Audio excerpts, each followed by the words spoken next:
Hello and good evening, ladies and gentlemen. Welcome to News Talk with yours truly, Chris Eno, coming to you as usual from the great state of Texas, Houston, Texas, to be precise. I come to you today with a very special broadcast in which I titled The Debate, The Great Debate. And that debate has to do with whether you would support a majorization or the majorization of Paul Biya by Donald Trump or any stronger power in that place. It's a debate. I want to feel your participation and thank you for joining the show tonight. Do me the favor, go ahead and hit your share button. If you are watching by way of Facebook, if by YouTube, do me the same favor, hit the like and the share and subscribe button so that every time we are live, you are one of those to get the notification first. Thank you for tuning in. This promises to be very exciting, ladies and gentlemen. Please hit that share button and the like and subscribe button as I come back to you in less than a minute. ABS can help you reach your target audience like never before. Advertising on ABS, you'll benefit from our extensive reach and dedicated viewership. We offer special advertising packages during primetime slots and popular shows. You'll also be featured on our social media platforms, reaching an even wider audience. Don't miss out on this opportunity. Take your business to the next level. Contact our advertising team at absafricatv@gmail.com. ABS can help you reach your target audience like never before. Advertising on ABS, you'll benefit from our extensive reach and dedicated viewership. We offer special advertising packages during primetime slots and popular shows. You'll also be featured on our social media platforms, reaching an even wider audience. Don't miss out on this opportunity. Take your business to the next level. Contact our advertising team at absafricatv@gmail.com.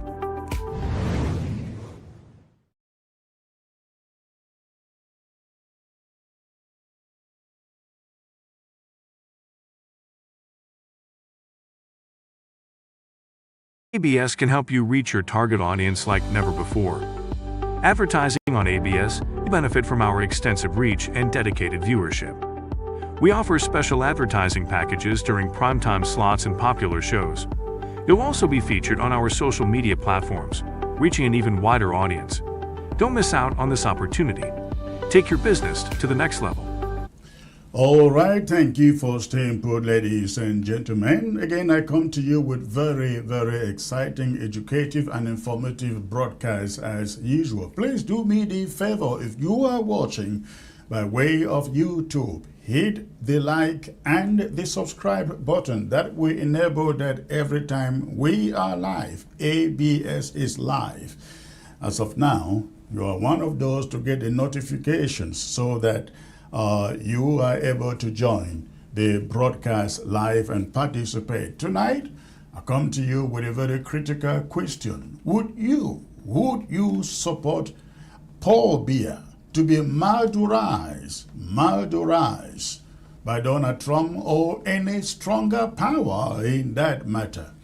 Before I take you into that subject tonight, into that debate, ladies and gentlemen, I'd like to bring you these other stories. One coming from Amazonia, the southern Cameroons, where we got some inside report, a breaking story to the effect that just within September and December, the Cameroon army lost 53 soldiers to Amazonia fighters. I will bring you that story. Also, I will take you to Washington, D.C. and Ghana, where the former finance minister of Ghana was arrested in the United States on Wednesday. And he was arrested for immigration reasons. However, the Ghanaian government had long been looking for him. And now that the U.S. has arrested him, the question is whether the U.S. will extradite him back to Ghana to answer corruption charges. And after these two stories, I will take you to the main subject of the day, which is the debate. Would you support Paul Biya being taken out by a stronger power or by Donald Trump, just as it happened to Venezuela's Nicolas Maduro? That would be the main subject of the day, ladies and gentlemen. But let me start with Cameroon, the southern Cameroons in particular, coming to you live, ladies and gentlemen. A few minutes ago, I got a source in Yaoundé who revealed some very, very interesting news or development to me, to the effect that between 4 months, that is, between September and December, the Cameroon army lost 53 soldiers. The Cameroon army lost 53 soldiers within 4 months. And what does this mean? What does this mean? I will bring you that story. Let me see, I can bring you that story. And this is the story. Cameroon's security establishment is weighing a renewed push for peace talks with Amazonian independence leaders after fresh battlefield losses.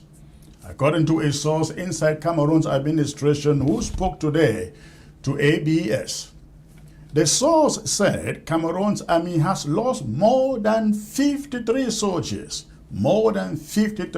between September and December, with 10 of those deaths happening in Fako County in attacks attributed to Fako Unity warriors.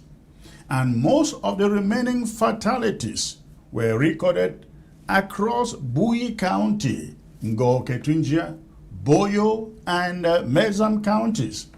ABS could not immediately or independently verify the figures. And Cameroon's military does not publish comprehensive official casualty tally, as you know. Still, the pattern described by the ABS source aligns with publicly reported incidents showing that the conflict in Amazonia remains very active, and this is very much clear within authority sources in Yaoundé. In early September, a roadside bomb attack near Malende in Moyoka subdivision or Moyoka County local government area killed 7 Cameroonian soldiers, with the Fako Unity warriors publicly claiming responsibility. Cameroon's military never issued a public account of that strike. The ABS source said the continued losses have triggered a serious debate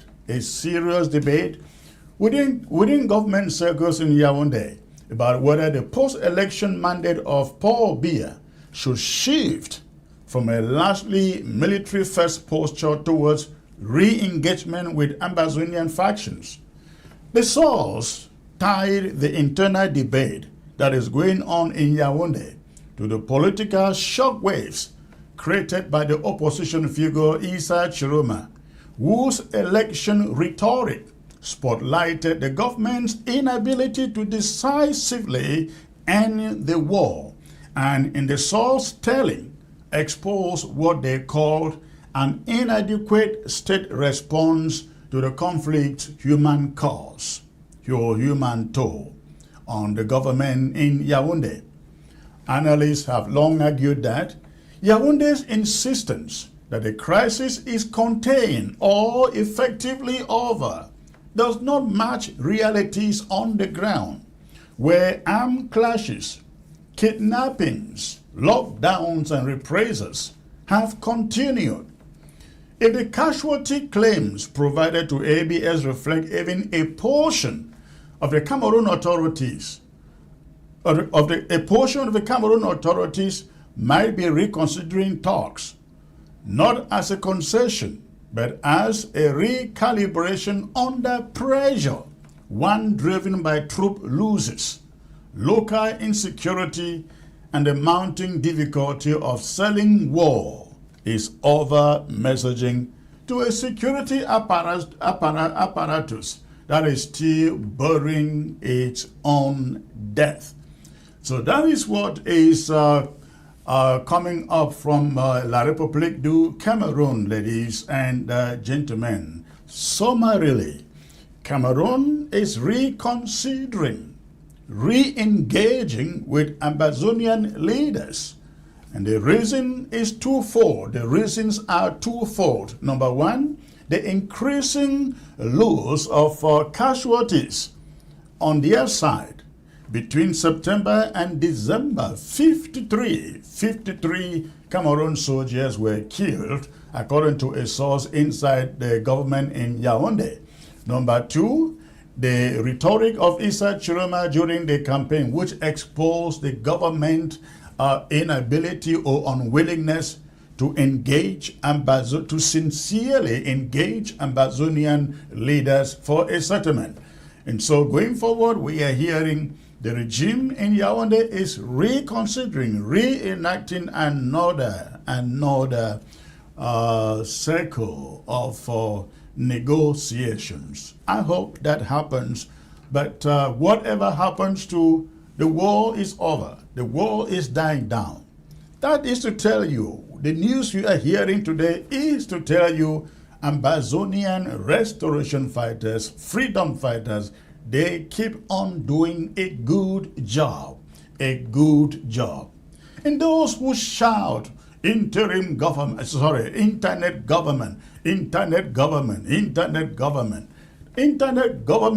not hold a state like Cameroon, an established state like Cameroon with money and an army to ransom, as they are now seeing. Now we are only hearing the figures. And one thing is sure, my source told me these 53 figures, these are conservative numbers. It could be more. It could be more, he said. So Cameroon realizes there is, or is beginning to realize there is no military solution here. And if they should engage with Amazonian leaders to discuss an end to this conflict, maybe that's what they would have done many years ago. I hope that comes up. So that is that, ladies and gentlemen, on that story. Next, I will take you to Ghana. Where something is happening in Washington, D.C. that could set a precedent as to what happened when other countries ask for the extradition of their nationals who have committed crimes and escaped to the U.S., Europe, or something like that. On Wednesday, the former Ghanaian finance minister was picked up in Washington, D.C., connected to immigration issues. But the man had long been on the wanted list of the Ghanaian government. This is the guy whose face you see here, ladies and gentlemen.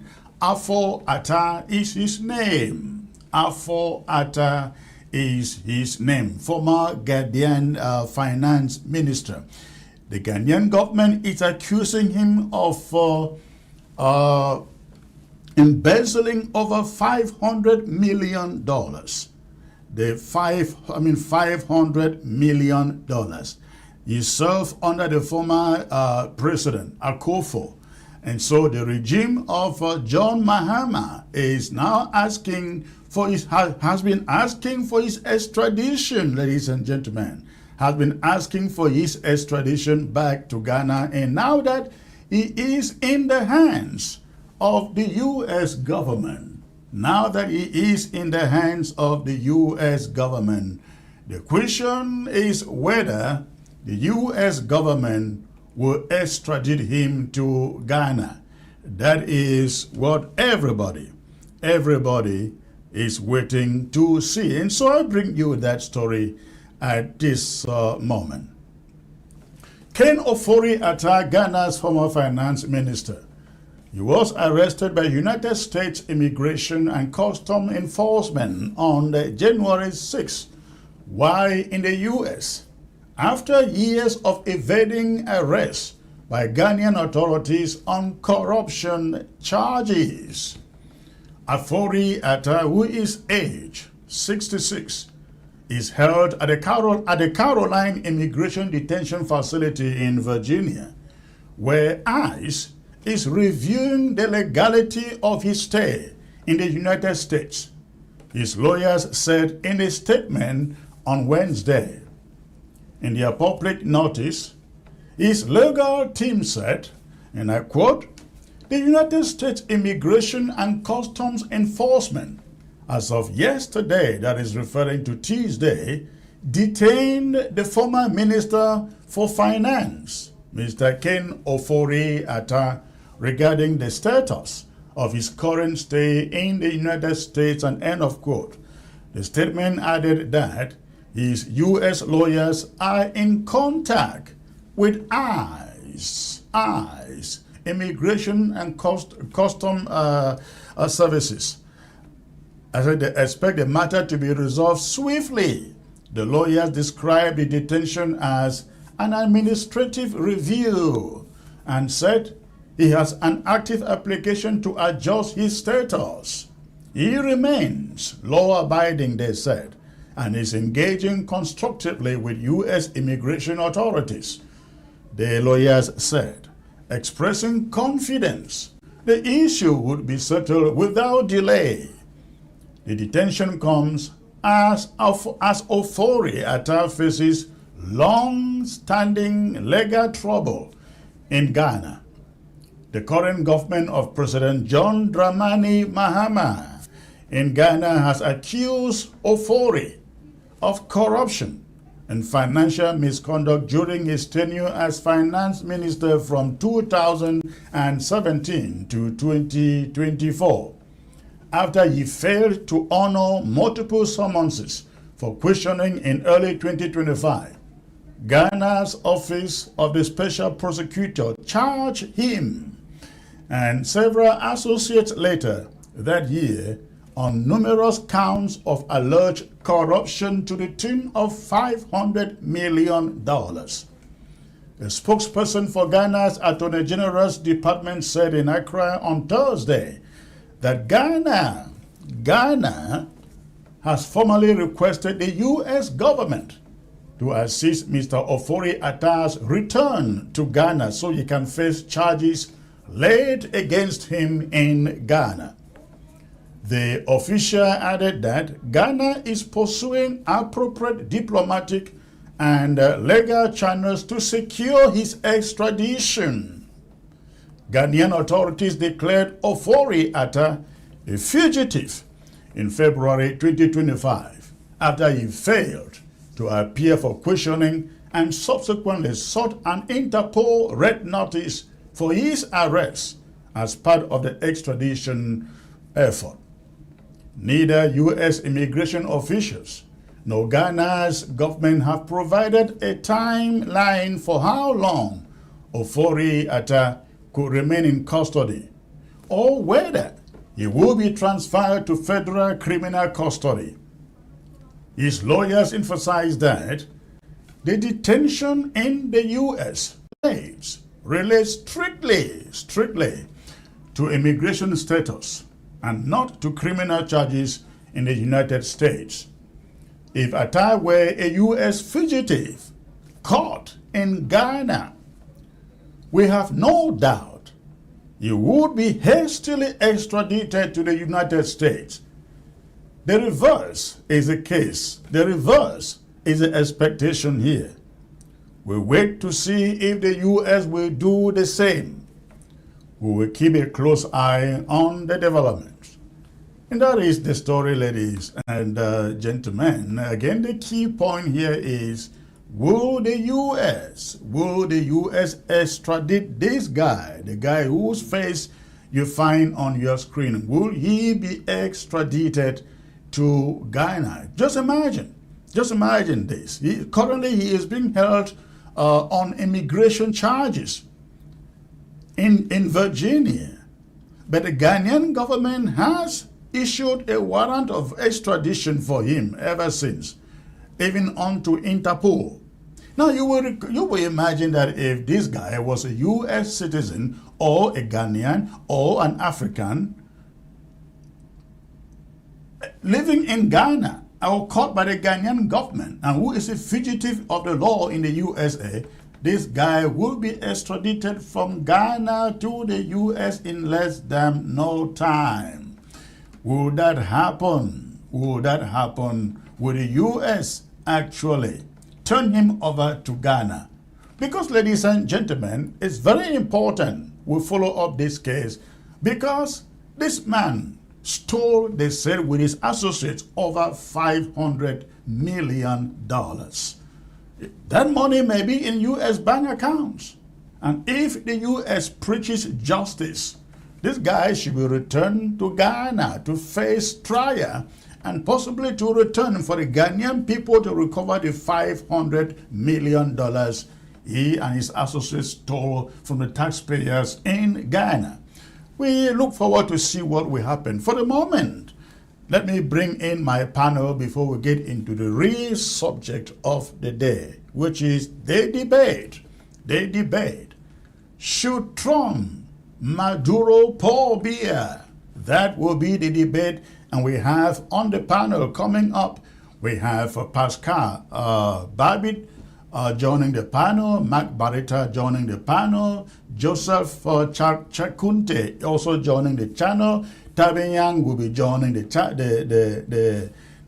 panel and others. So please, this is going to be very, very heated and we expect to hear from you too. But let me start here with Pascal Babbitt to weigh in on the report coming from Cameroon that right now the Cameroonian government is considering re-engaging Ambazonia in negotiations, considering the fact that within 4 months, within the past 4 months, September to December, Ambazonia restoration fighters killed 53 Cameroon soldiers.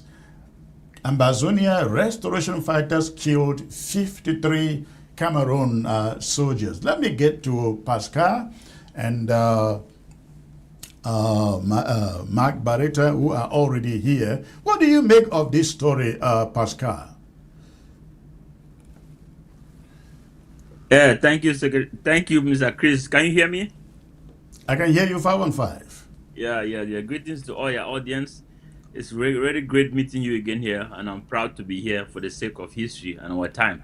I encourage every young man to come out there to support you, support my brothers Mark Barretta and the rest who have been fighting for the liberation of the people of Southern Cameroon. This is a very, very noble thing to do, and it is one of the most it's one of the things that you'll be most proud you did in your life, better than the degree you own. So thank you for being here, and I'm so happy to be here with all these men.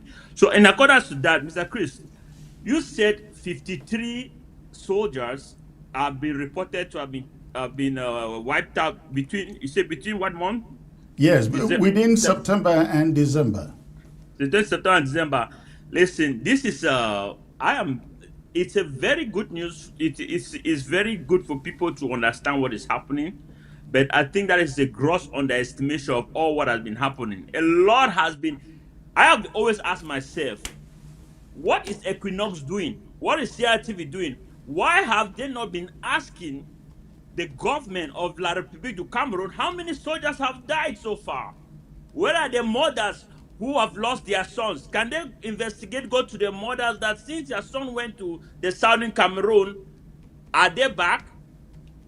They should be pressing at Tanganji everywhere, bit by bit, little question on Facebook, on Instagram, on a newspaper, write it and throw the paper somewhere in the front of the government building. How many soldiers have died so far?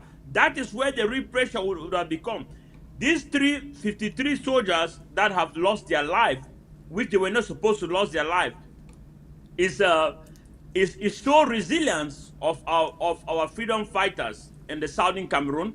It shows that the hit on the La République soldiers has not stopped. I mean, we have reduced their so-called B to nothing. They have reduced their military with all their scary uniform that they used to come, their tankers. Nobody's afraid of that anymore. We have reduced them to the point where they are really afraid to go out there. So I think that I keep on I'm keep on being tempted to say it's a very good thing, but it is so much an underestimation. We should not fall for even. We should ask more of what is going on. Ferdinand Gongo, we should ask more questions. It's just like somebody, Mr. Chris. It's just like somebody um, uh, having it's just like somebody keeping $100 million, and then they come to you and bring you a debate over $1 million. Then they start asking questions around the what happened to the $1 million, this and that, this and that. But the money is actually $100 million. So now we are so focused dissecting this little piece of amount of money here when the big fish is already out here.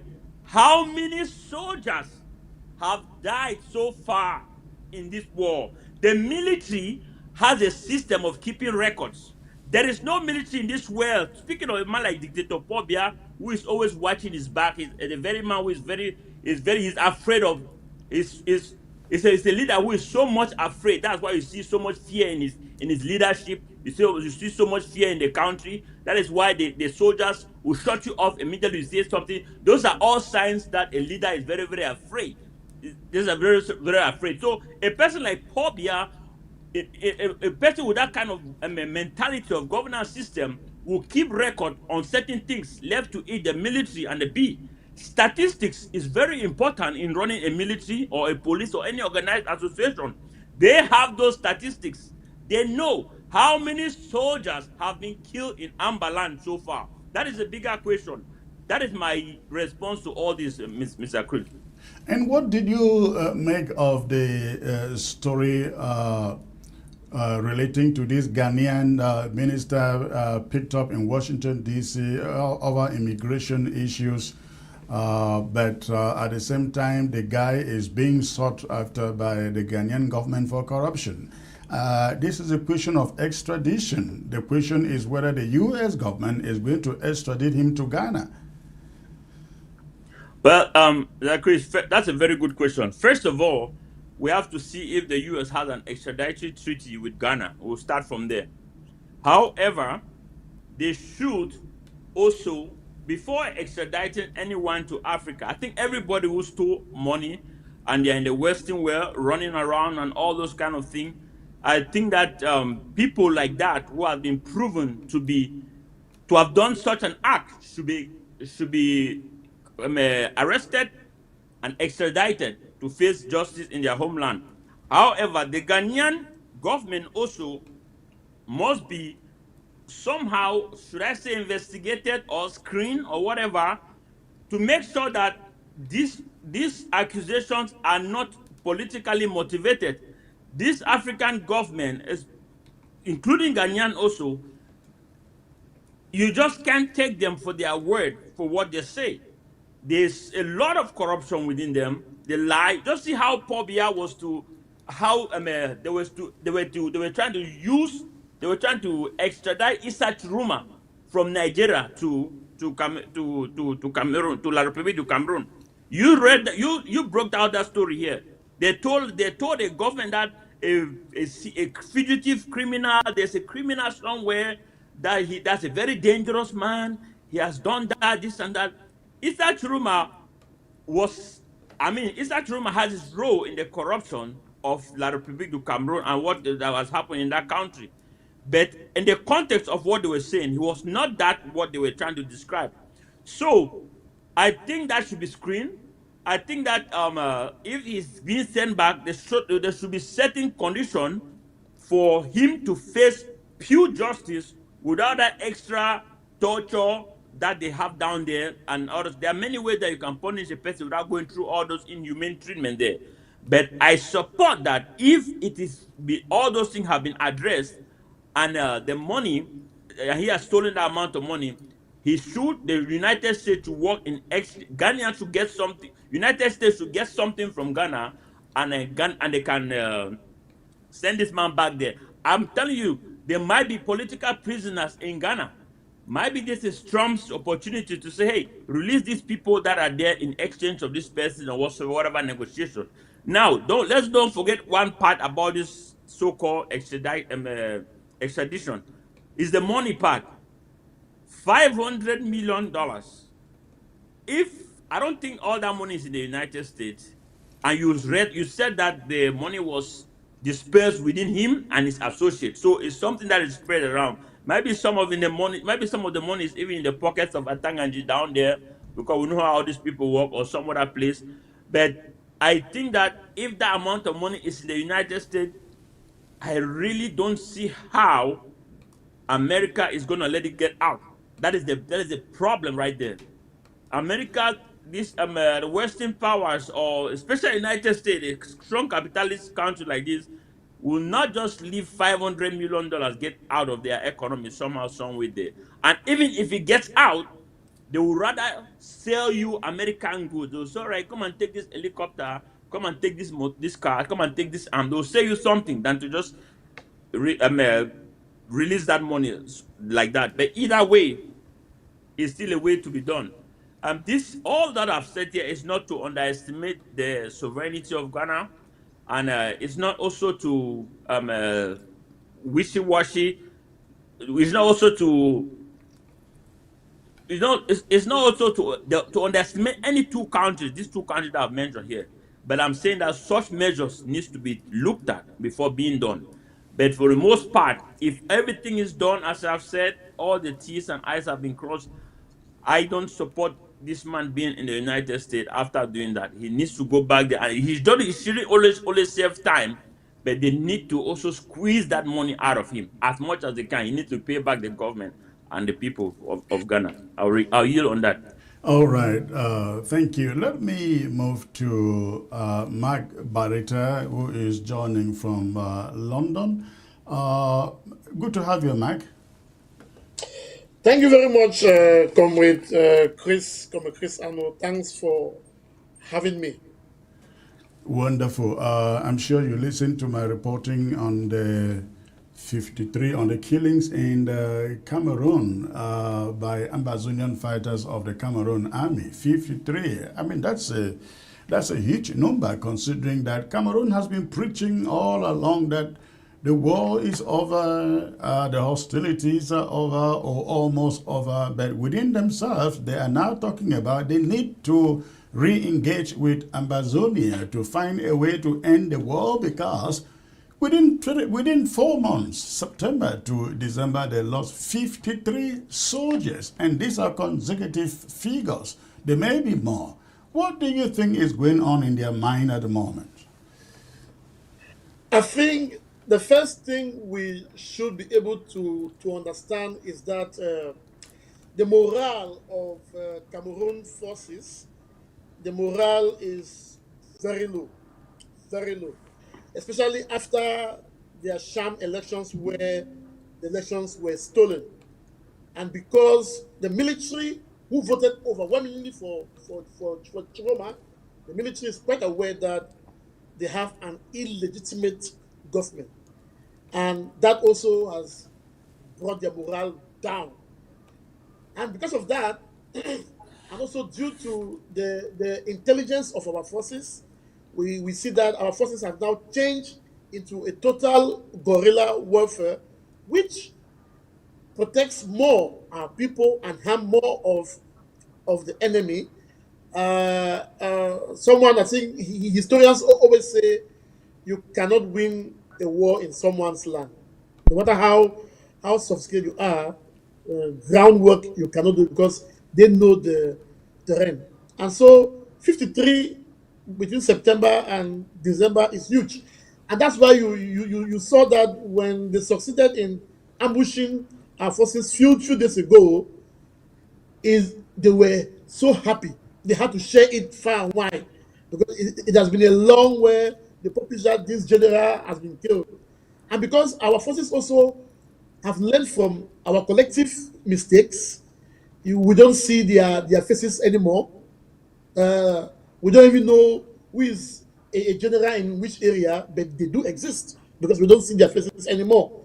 And because of that change in in tactics, it has led to what we currently see. And for some of us, we think that for us in the diaspora, we have no choice than to build up ourselves and support whatever the boys, our heroes, are doing on the ground. And in terms of Cameroon wanting to re-engage uh, Amazonians because of that, I don't think that is true. That they have always said those things over and over and over. I think what is happening is that ministers within their means, maybe one, Cameroon is so much so divided. There are camps who want to engage. There are camps who don't want to engage. When certain persons within the military probably want some money, want to travel, they start saying, "Oh, you know what? I have links with this person. We can talk." They start developing projects and all those pre-term that they call it to siphon money. So, but for now, I think we on our part we are focused on the big game, which is smoking La Republique out of our land, and our fighters are doing a great job, despite what. All right. Let me turn to Jocelyn, who is joining us also from Washington, D.C. or Maryland. To Jocelyn, it's a pleasure having you, sir. If you can bend your camera slightly, please.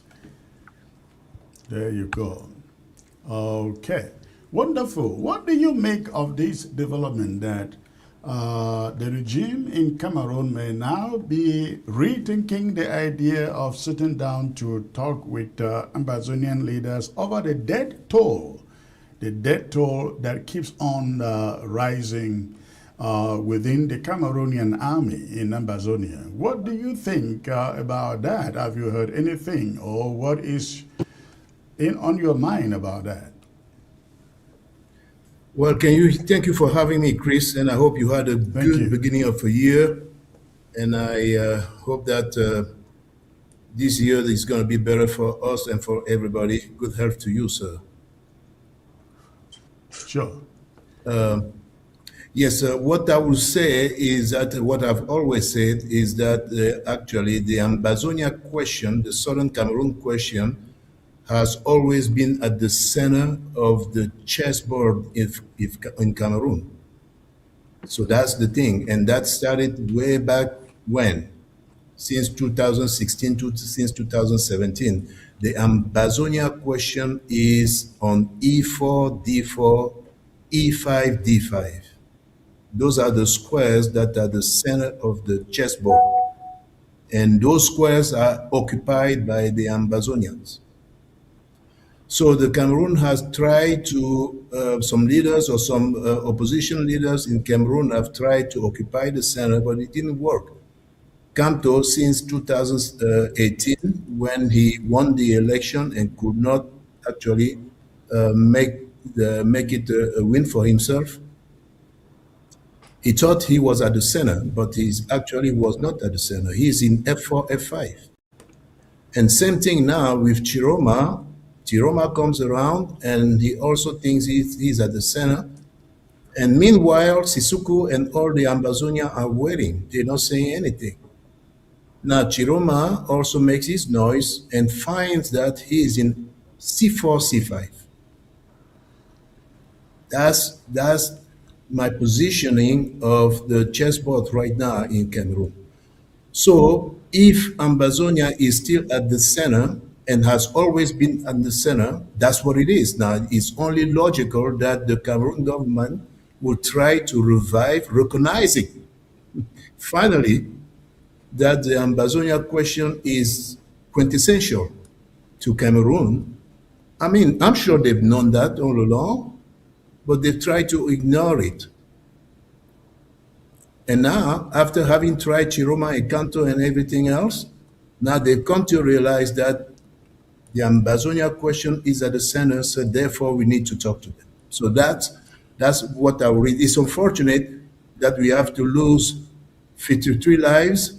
Very unfortunate. Young people, I mean, not necessarily, but I would say 53 lives is 53 lives, and which we deplore, whether we are Amazonians or whoever.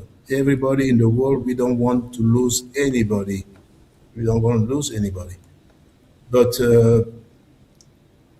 it is unfortunate that they have to go through all that cycle to come around now and say, hey, yeah, we need to talk to the Amazonian. Duh, you ought to talk to the Amazonians.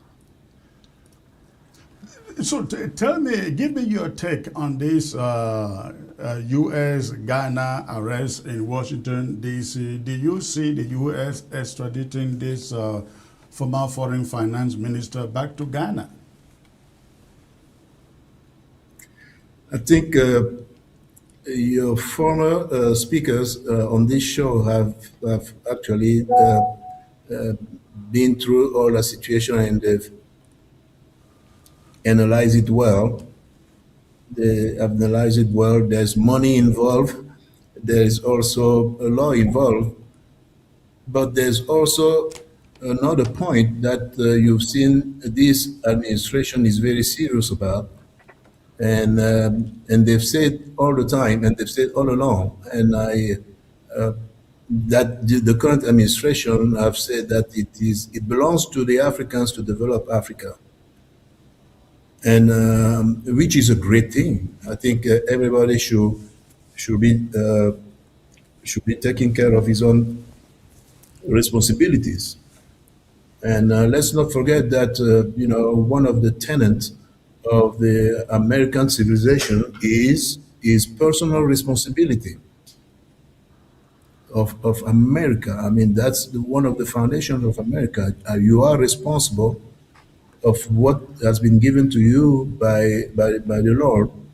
So therefore, you should take seriously what you have to do, what you've been called here on earth to do.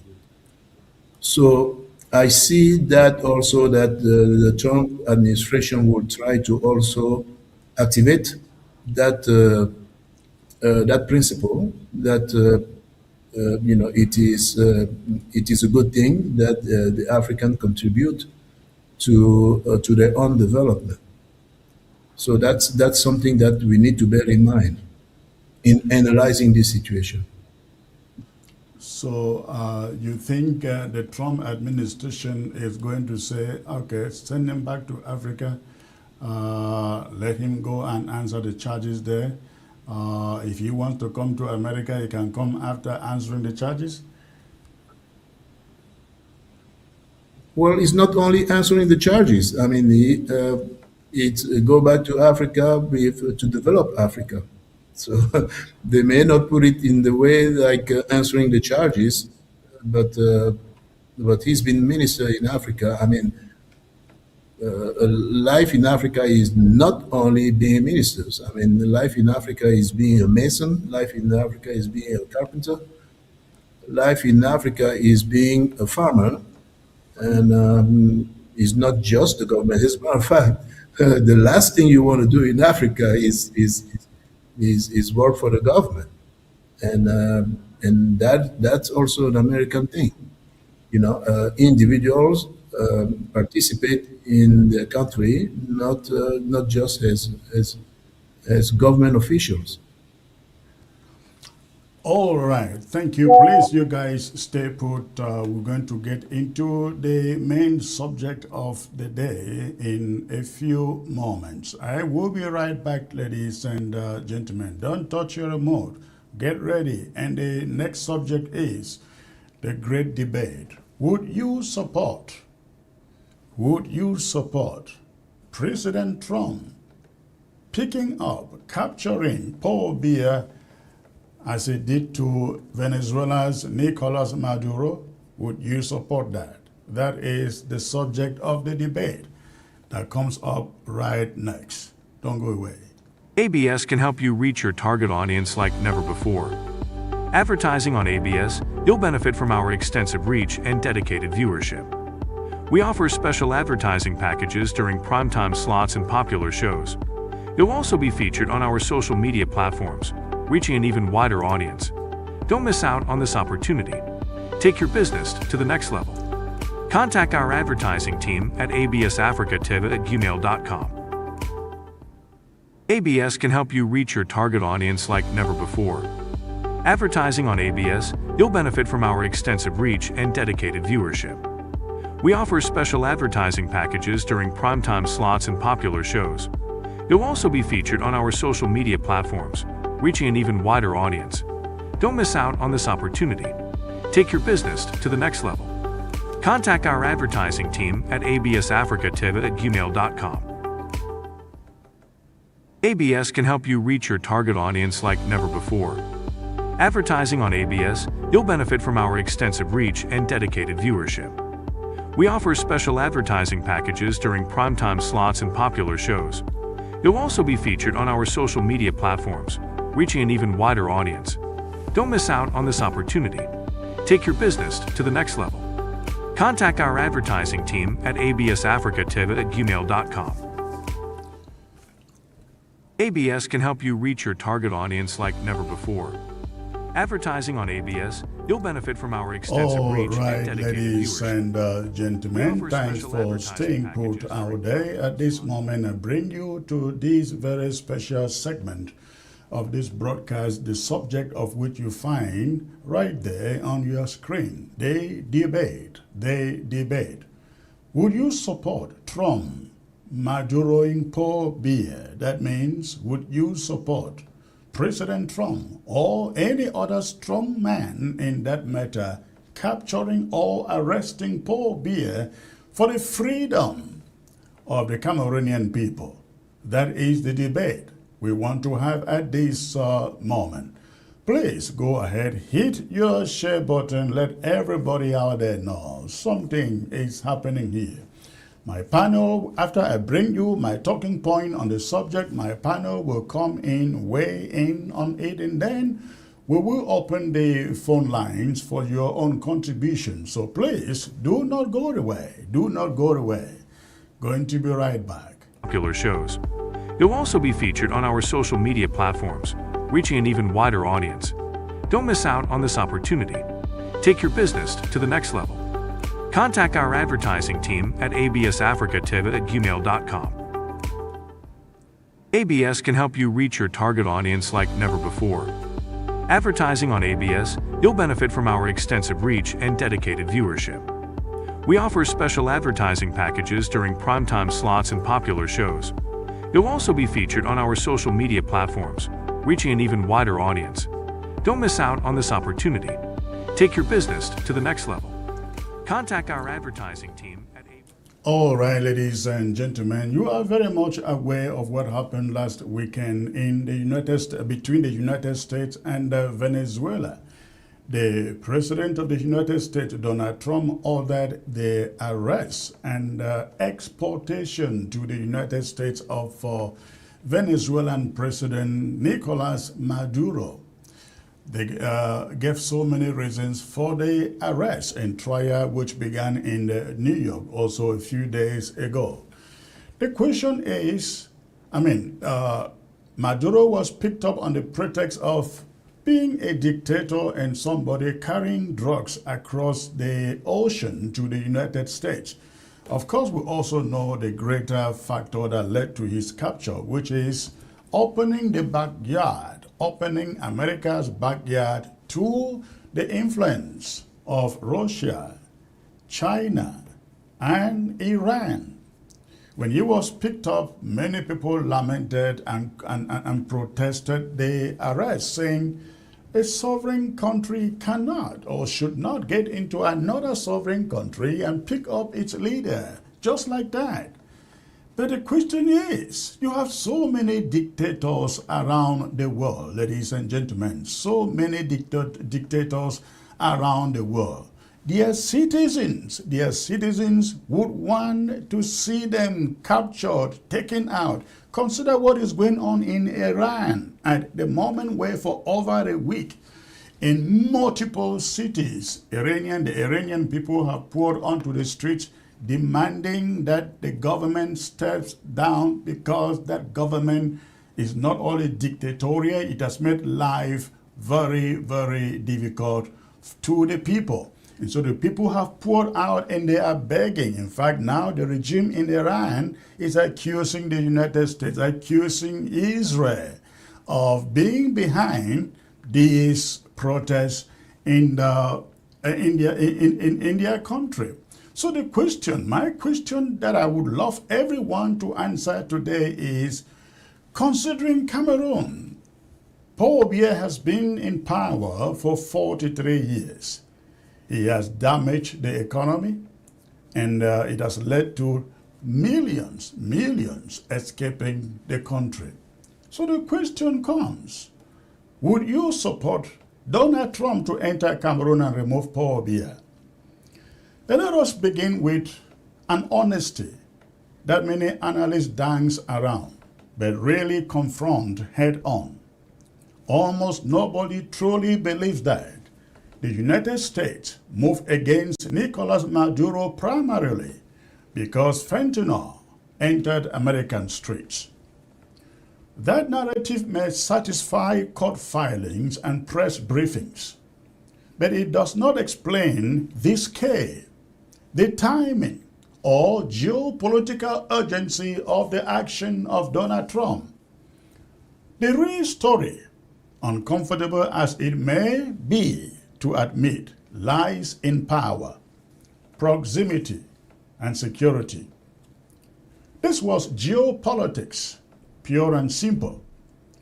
Maduro was not removed for drugs. He was removed for geography and alliances. Venezuela, like Cuba, they sit in what American strategists have always called the backyard of the United States. The Monroe Doctrine may sound antiquated in polite diplomatic circles, but in practice, it has never been repealed. So when Venezuela and Cuba began tilting aggressively towards Russia, China, and Iran, the alarm bells in Washington, D.C. did not just ring, they screamed. They screamed. Russian military advisors, Chinese economic leverage, Iranian intelligence cooperation, oil deals structured to bypass Western sanctions. This was not abstract diplomacy. This was hostile power projection within breathing distance of the United States. Into that, the steady movement of Russian and Chinese naval assets, the comfort with which they move energy and military hardware across the strategic waters, and you have what Washington views as a red line crossed. What President Donald Trump fell short of saying clearly after he captured Maduro, but acted upon decisively, was this: Maduro had turned Venezuela into a forward operating platform for America's enemies, America's adversaries. That is what Trump failed to say, which is the simple truth. And let us be brutal honest. No great power apologizes for defending its strategic interests. To fault America for acting in its own security interests is not moral clarity. It is geopolitical naivety. Every global power does it. Those who pretend otherwise are either lying or afraid of confronting reality. Maduro was not an innocent victim of empire, of course, in this case.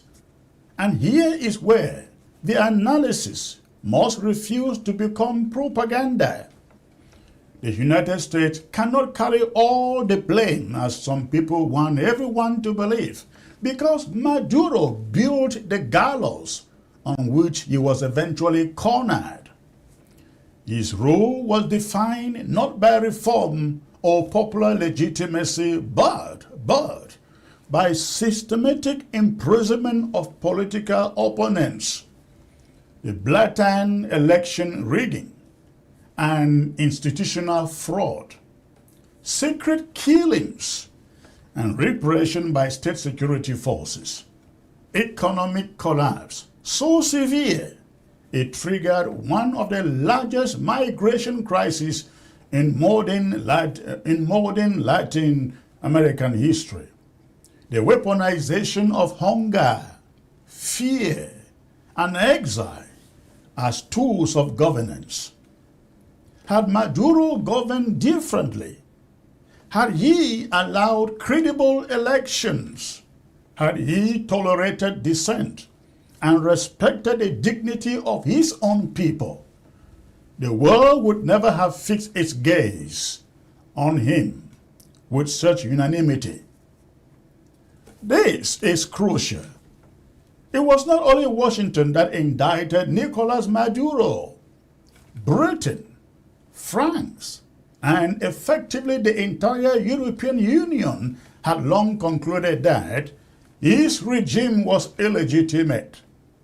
Sanctions, diplomatic isolation, and legal pressure did not emerge from American imagination alone. They emerged from a global consensus that Venezuela had been converted into a criminalized state. In this sense, Maduro was exposed not by his alliances alone, but by his own brutality. His embrace of Russia, China, and Iran merely removed the final shield. Perhaps the most inconvenient truth for critics of Trump's action is this: while much of the international commentariat condemned the arrest, Venezuelans themselves celebrated it everywhere. They poured into the streets, not because they loved American power, but because they had longed for the moment Maduro would finally be gone. They had voted him out. He refused to leave. Institutions failed them. Courts were captured. Ballots were mocked. Protesters were jailed or killed. They needed help. The people of Venezuela needed help, and help for years. And help, as history reminds us again and again, rarely arrives without strings. America did not act out of charity. Again, America did not act out of charity. Venezuelans did not rejoice out of love for American motives either. Each side pursued its own interests. And for once, those interests aligned. A win-win situation, however uncomfortable it makes moral purists feel. Now, the question turns southward, and southward to Cameroon. It brings us to the heart of the dilemma facing citizens of other entrenched dictatorships, especially the country of Cameroon. Would support a Trump or any external strongman, American or Russian maybe, intervening to remove Paul Biya, or power simply because the liberator has interests of his own? This is not a theoretical question. It is painfully real. Paul Biya has ruled Cameroon for 43 years. He is now 93 years old. He has just begun yet another 7-year term, meaning that if he should complete this term, he would have governed for half a century, that is 50 years. Few rulers in modern history have monopolized power for so long without accountability. Paul Biya's record is devastating. chronic election manipulation. Elections neither won nor lost, merely announced. They are merely announced. The violent repression of dissent. A war in the southern Cameroon's Ambazonia that has killed thousands and displaced hundreds of thousands. An economy that impoverishes the majority to protect the privileges of the few. A refugee crisis that has scattered Cameroonians, or say, put it this way, Ambazonians and Cameroonians in a ways, across Africa and beyond. This is not conjecture, ladies and gentlemen. It is documented reality. Like Maduro, Paul Biya refuses to leave even when legitimacy has left him. Like Maduro, he governs. Paul Biya governs through exhaustion rather than consent. Like Maduro, Paul Biya survives, not because he is popular, but because institutions have been hollowed out. It is no coincidence that the United States imposed targeted sanctions on Cameroon during the Trump era, the first Trump era. Sanctions that remain in force as of now. These measures did not emerge from nowhere. They reflected growing international recognition that Cameroon had crossed from flawed democracy into hardened autocracy. This is the question then. Does the interest of the liberator matter more than freedom?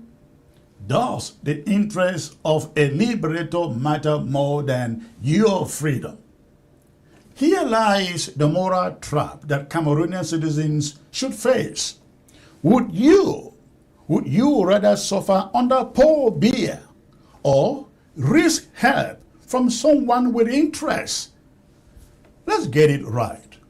Before you attempt the answer, you must consider the fact that in this world, ladies and gentlemen, in this world, there is no such thing as purely humanitarian intervention. None. Zero. Not in Kosovo, not in Libya, not in Ukraine, not in Venezuela.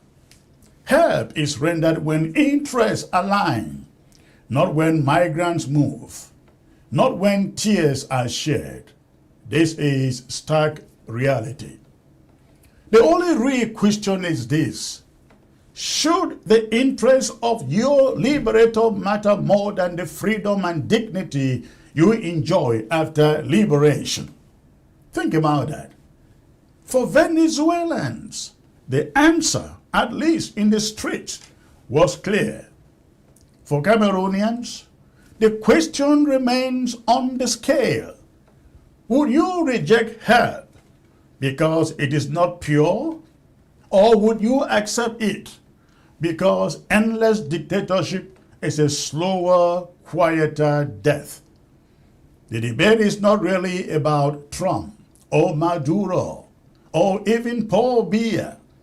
It is about whether oppressed people are allowed to prioritize their freedom over the moral comfort of outsiders.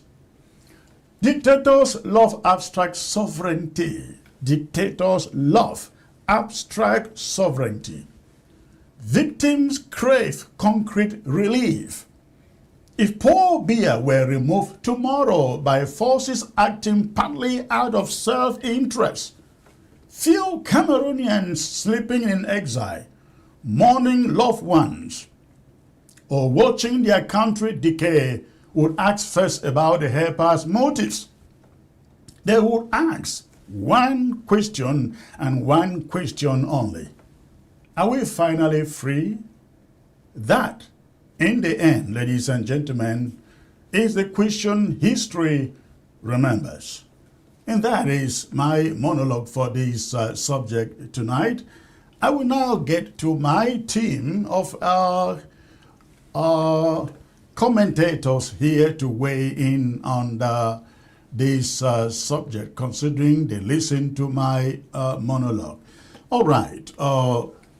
Pascal, let me start with you, please. Let me start with you. The question is, should Trump, Maduro, Paul Biya, would you support it? Should Cameroonians support a stronger power getting into Cameroon forcefully and ejecting Paul Biya as Maduro was ejected? Your thought, please.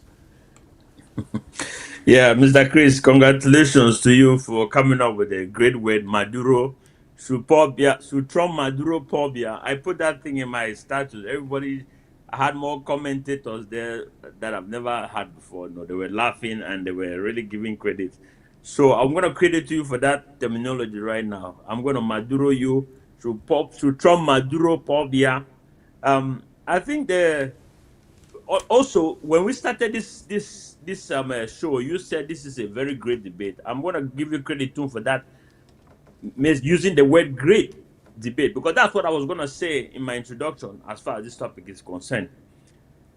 This is a very great topic of our time, and the reason why I'm just kind of giving this a little bit of extra little background in that it is what is happening here. The people of Southern Cameroon are changing the world geopolitics.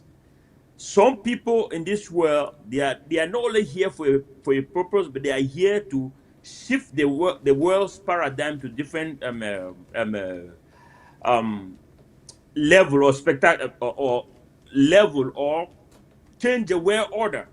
And I think Trump is one of those people in the position of that, because Trump presidency have really shifted the paradigm of the world. Maybe the way the world is going to be governed going forward, there are a lot of things that are going to be changed. And I say this strongly because 2024 was the year of elections. There was an article that out there, and I even shared it to all Amazonians, that 2000 article, the consciousness of the earth is going to change, because it was the world's 2024 had the world's largest number of elections in the history of humanity.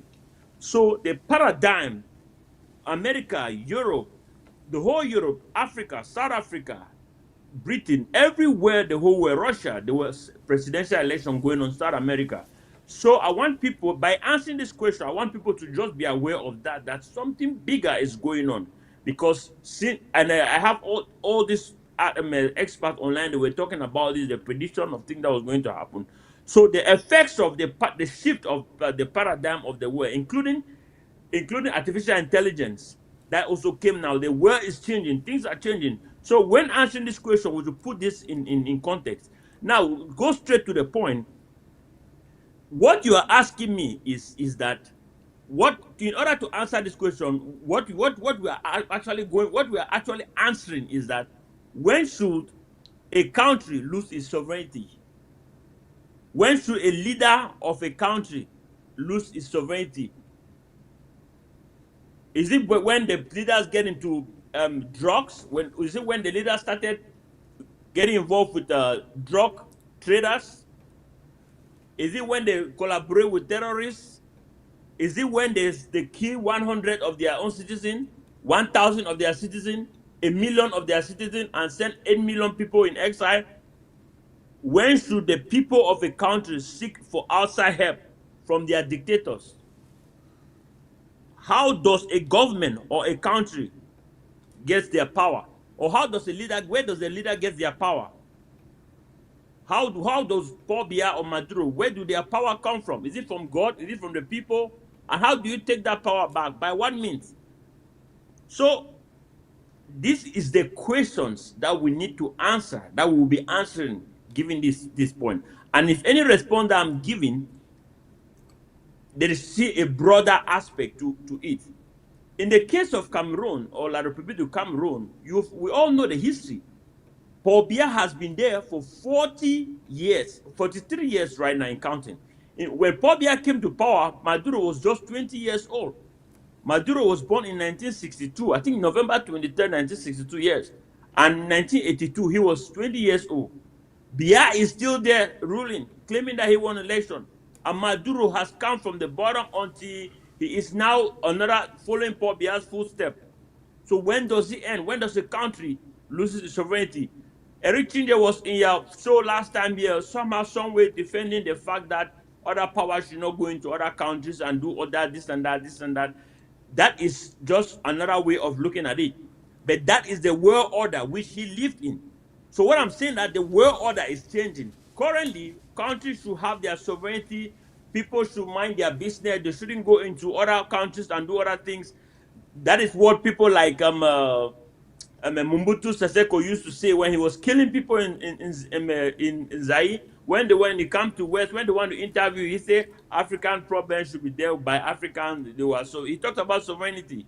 But for me personally, I think that I'm giving this answer in the context of the change that the world should change. Sovereignty is overrated.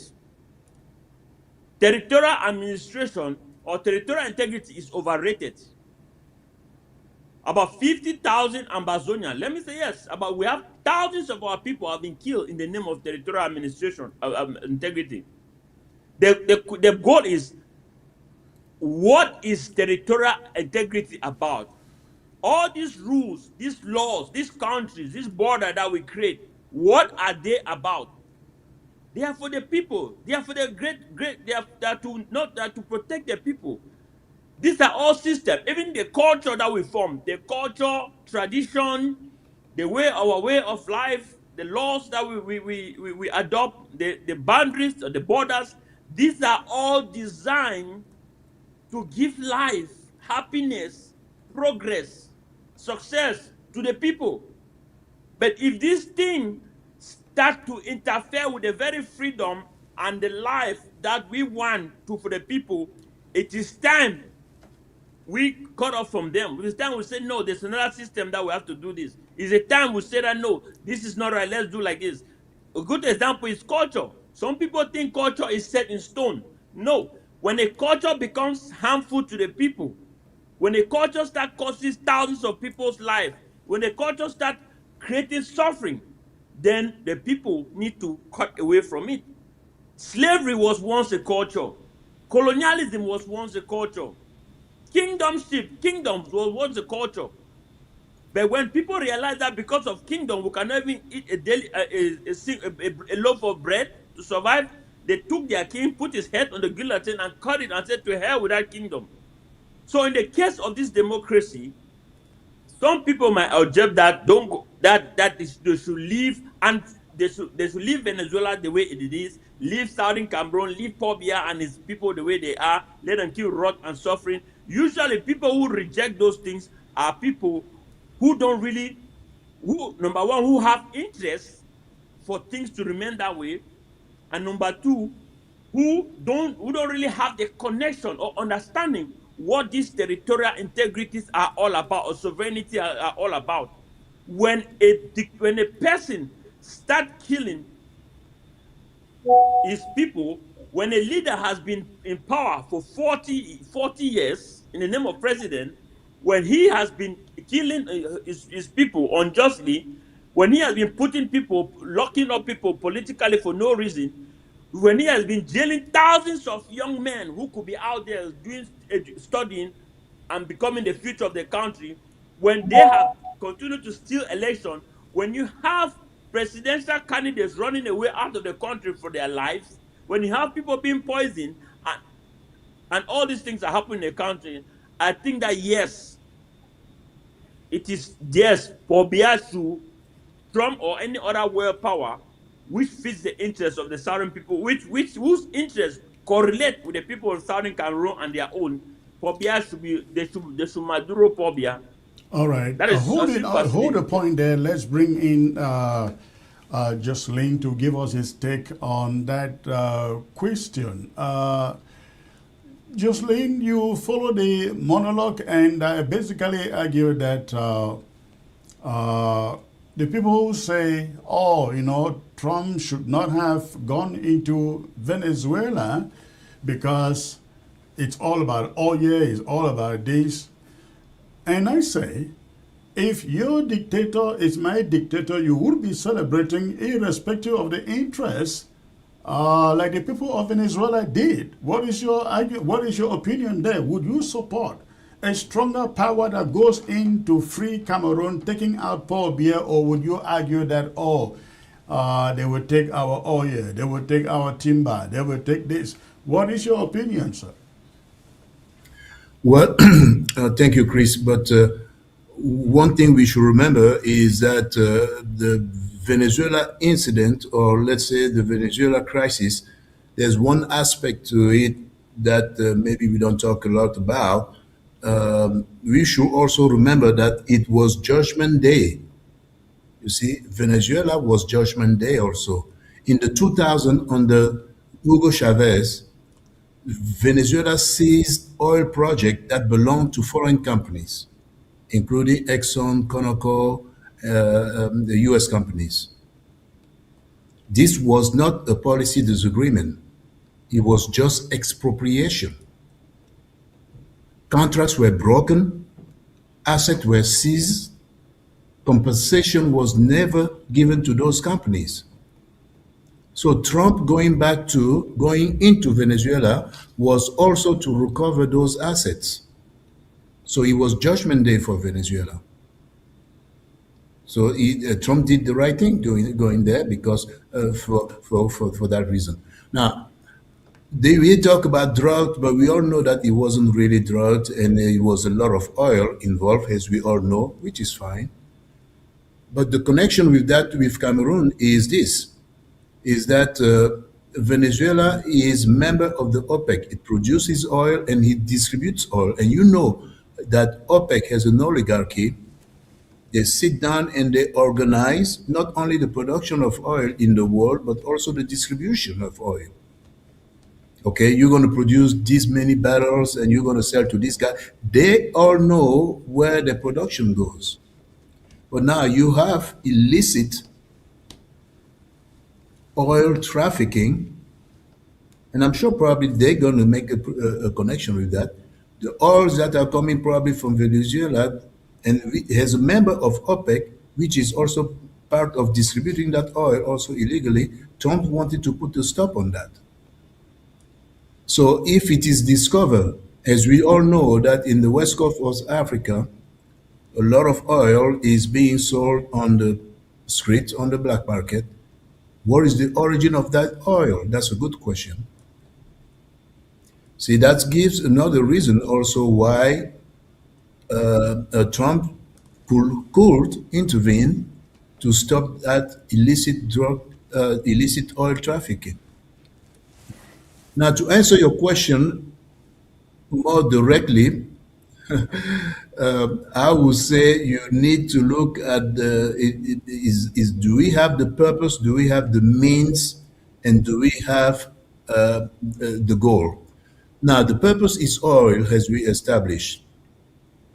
Now, do we have the means? Another thing that we also neglect to observe is that there was not a military intervention in Venezuela as D-Day, for example, the debarquement on Normandy, right?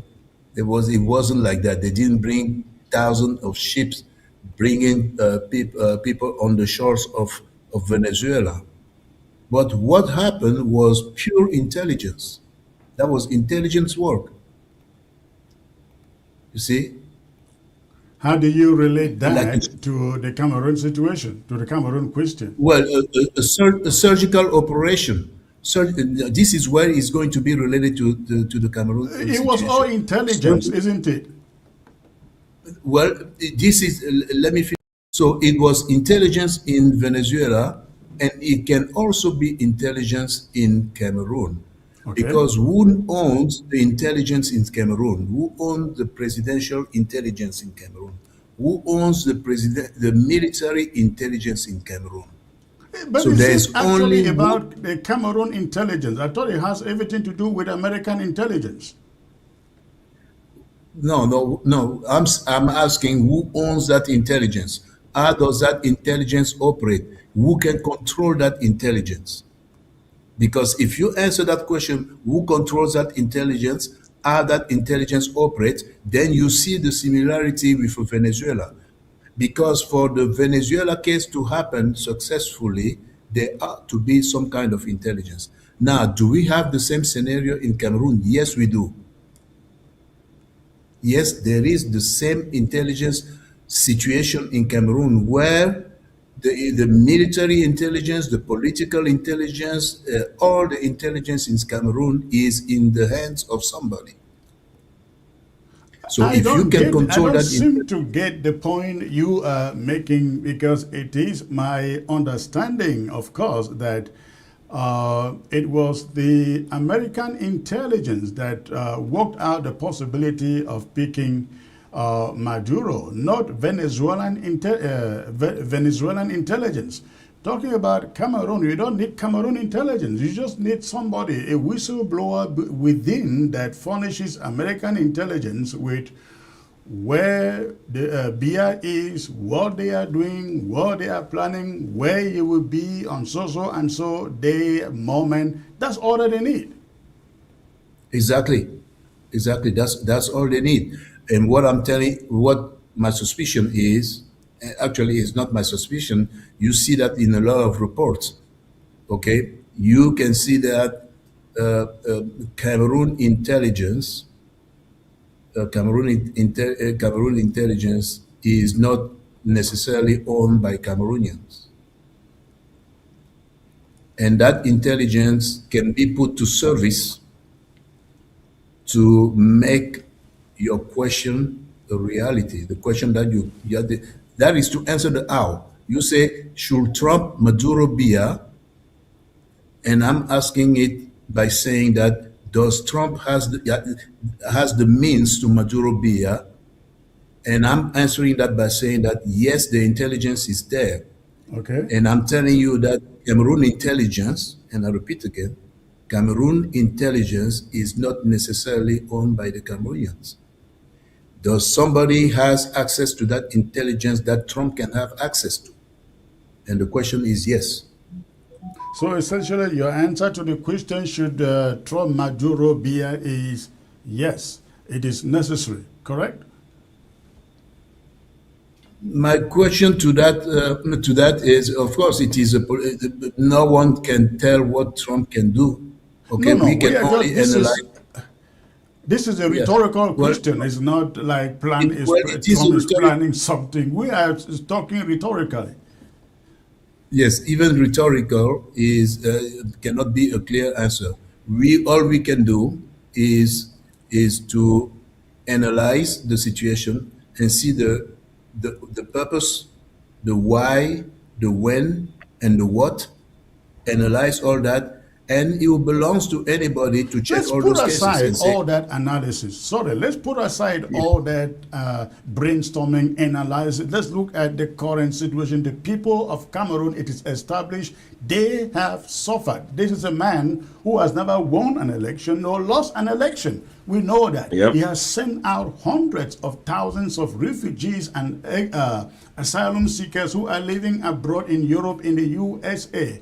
The economy doesn't work. People are crying. They want help. They need help to get rid of this guy. And so, left to you, just look at this simple scenario. If help were to come from the U.S., and of course the U.S. has its interest, would you say no? Let the people of Cameroon do it by themselves. I want you to answer that question very categorically. well, Chris, like I said, it's the question is should Trump Maduro be a? All right. Yeah. Should he? And again, what I'm telling you is that I answered the question. I answered the question by saying that yes, he has the purpose. Yes, he has the means. Yes, he has the why. And yes, he has the when. He has all those things. He even has something else that you didn't know here. He even has the judgment. Because, like I say, in the case of Maduro, a lot of people forget that many companies in the U.S. were disappropriated. I mean, the goods were stolen. So it was only appropriate that Trump goes in there and recover those goods.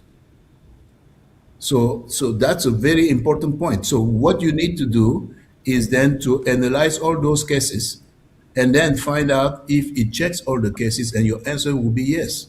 Like I said, analyze the cases again is what is the purpose? The purpose is oil. Yeah. Okay? There is also oil in Cameroon. There is a lot of oil trafficking, which is inappropriate for an OPEC member to be engaged in. So there's the purpose there. It is oil. There is illicit oil that is flowing around. Check. Do the US have the means to do it? They have the intelligence. As demonstrated in the case of Maduro, intelligence did the work. Can intelligence also do the work in Cameroon? Yes, they have that. They have intelligence. Okay? And I also told you already that goods were misappropriated, they need to be recovered. So All it's right. up to you now to make that conclusion. All right. Let's get to Brado. Brado, thanks for joining the show, sir. You've listened to my monologue. You have the question. In your opinion, comparing Venezuela and the people of Cameroon, two dictators, one is out, one is left. They say, well, well, well, the other one was taken out because the strong man had interest. He shouldn't have done so, they say. But in the case of Cameroon, would you support this a situation where a strong man, it can be Trump or any other person, comes in and says, Mr. Bia, you've suffered the people of this country for so long, we're going to take you out. Would you support that? Or you will cry, no, this is, they are just doing this for the oil, for the timber, for bananas. What would be your response here? Thank you, Chris, for having me. I think I'm going to differ with the prior speakers. I would say no. Might should not take the place of what is right, irrespective of the current situation on the ground. Should there be an established world order that things are properly done within the ambit of the law? Because what we are asking here now, or encouraging to do, with the rhetorical question about should he Maduro Bia, if we say yes, what is going to stop him from Maduroing Putin? Are the people in Russia not suffering? Has Putin not been there for years? What is happening in the Congo? What is happening in Equatorial Guinea? Do we see the kind of chain reaction of disorderliness that could really engulf not only the South-South countries, but the weaker countries here on this earth? So we have to be very careful to make sure that in as much as we are emotionally distraught with the treatment of beer against our people, but we have to make sure that we operate within the ambit of some semblance of authority, proper clarity. We can't just be cheering actions that in the long term, they may become very disruptive in the proper way in which state affairs are organized. I agree that the myth of sovereignty is something that really needs to be properly reflected upon. But to just jump and begin to celebrate the actions that are not properly coordinated or decided upon by an order that has maintained peace for the last 50 or so years or 60 years since the Second World War is a very dangerous route to go by. What is going to limit only Trump? Should not be Trump. What if Trump is not here in the next 4 years? Do you want a leader like the Nigerian President Tinubu to decide? Because I don't know why you're calling Trump thousands of miles away. Nigeria is much more stronger than Cameroon.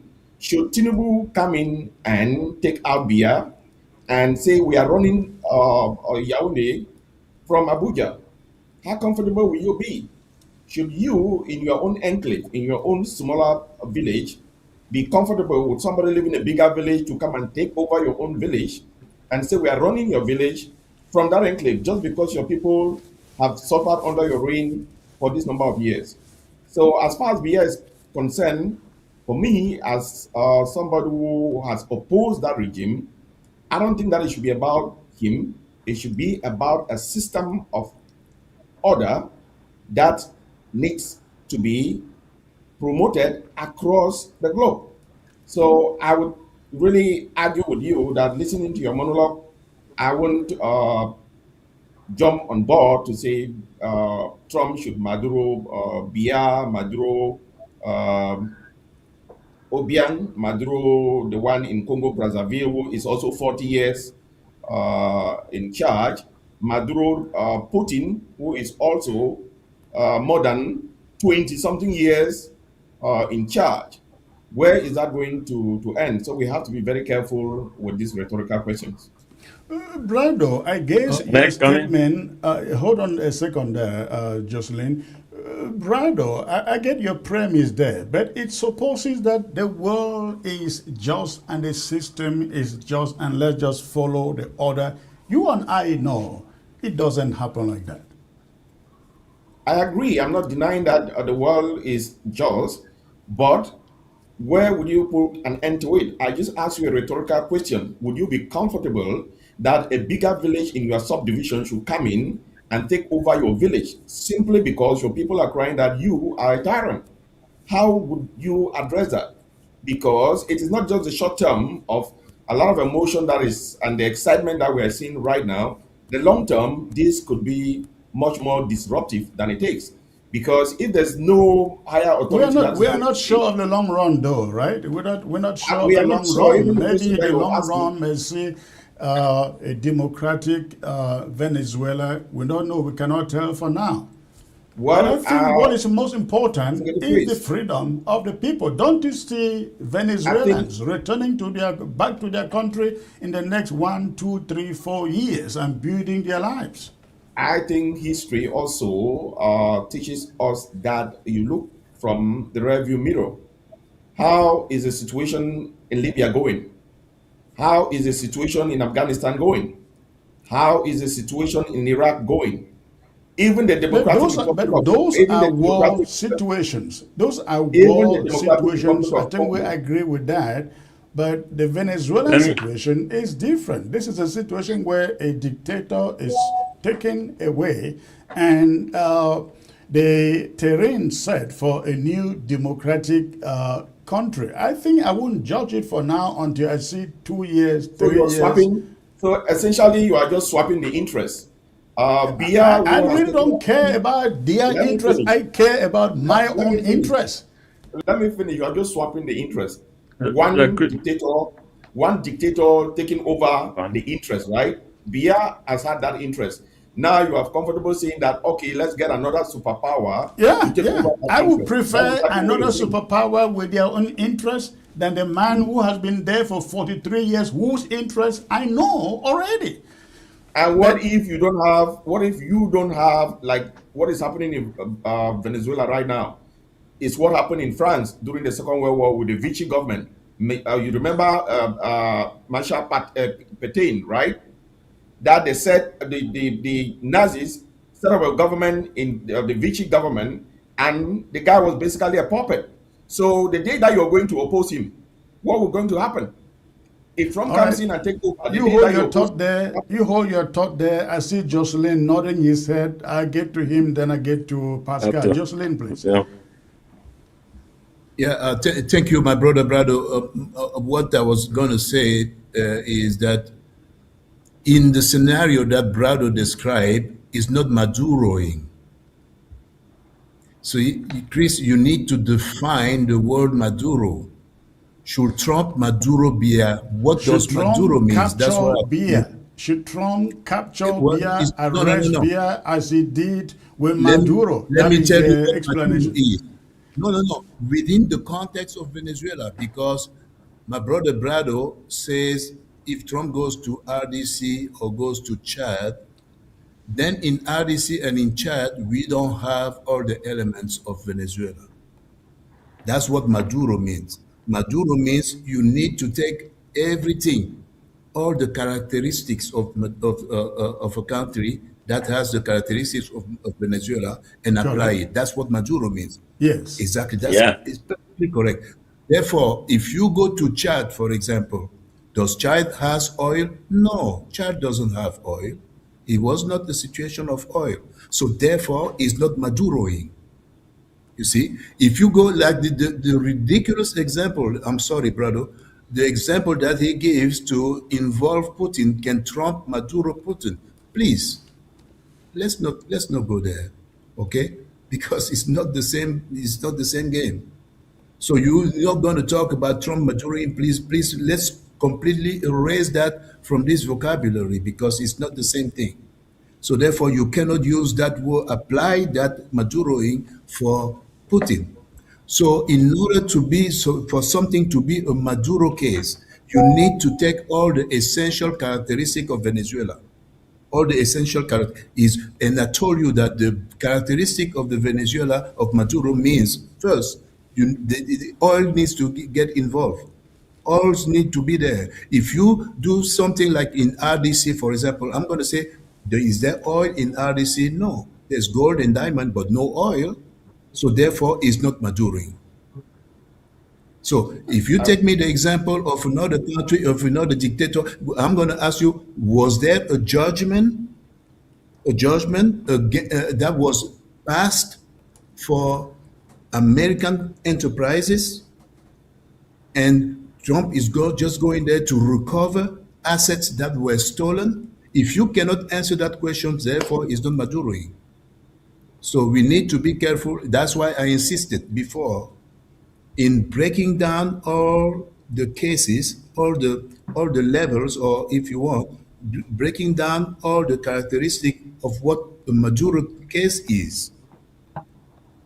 You see, and I did that, and I broke it down by saying that oil needs to be involved, intelligence and pure intelligence, control intelligence need to be involved, and also diaspora need to be endorsed. We need to also have a judgment assets that were taken from American actors needs to be involved. So if you bring all those things together, that's Maduroing.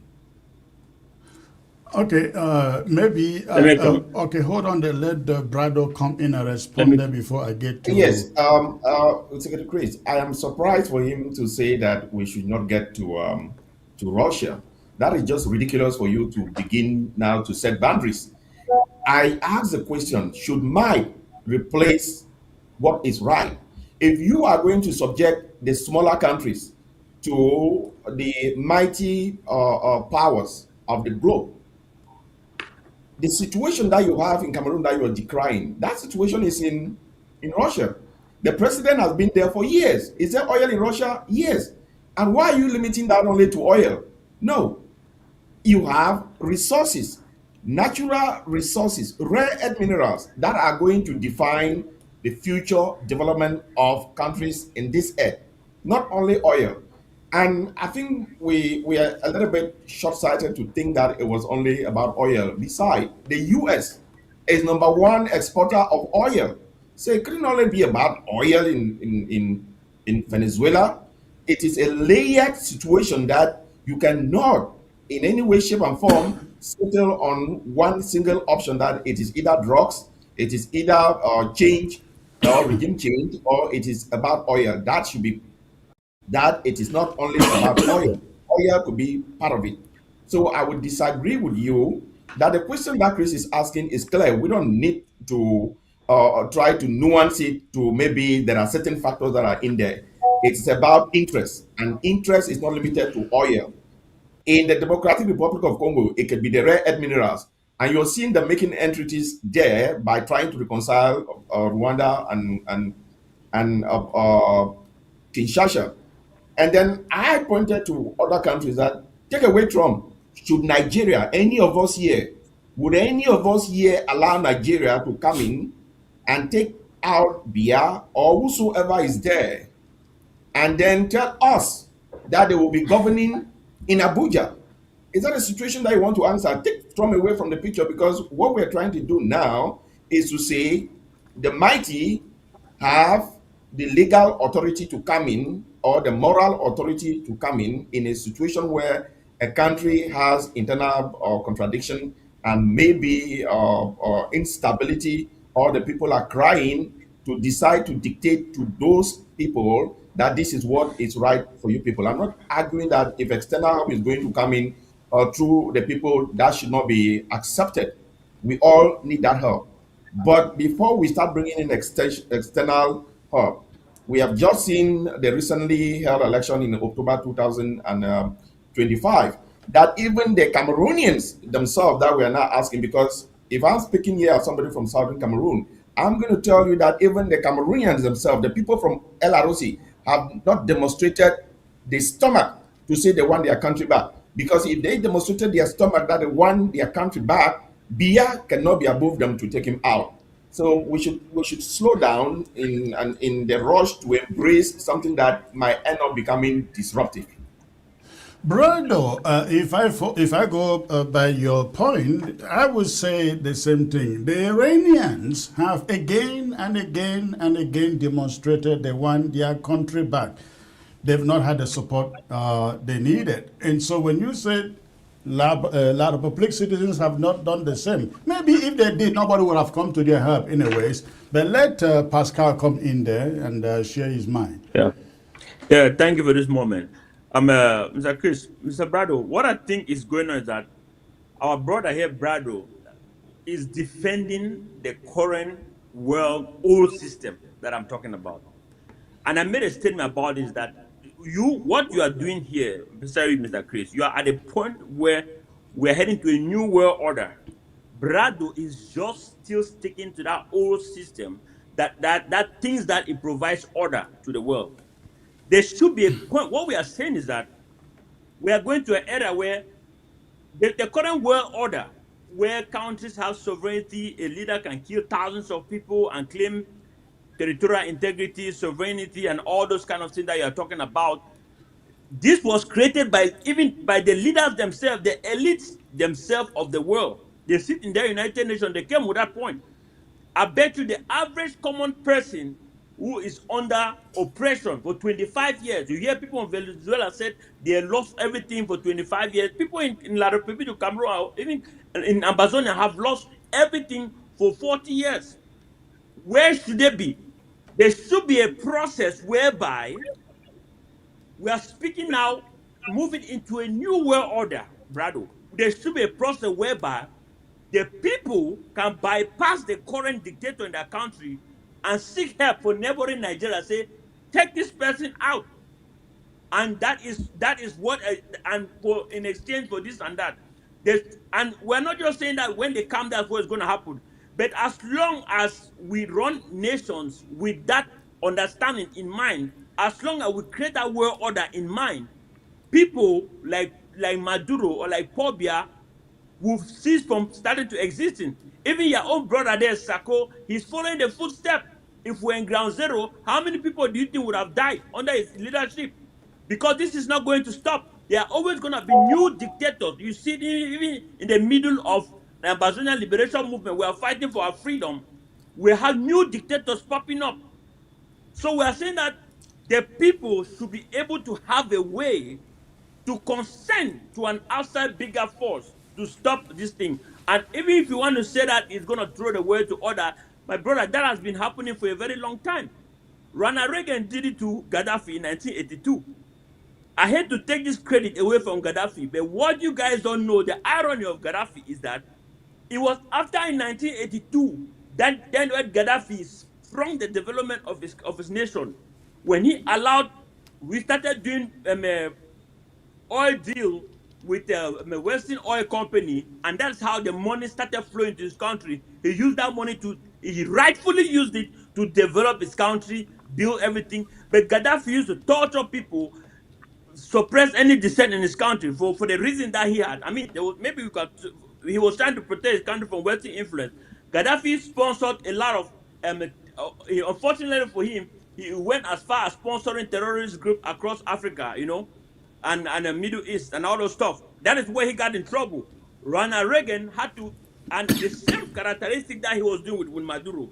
Ronald Reagan went in there and bombed his house. I don't know if it was his wife or his daughter.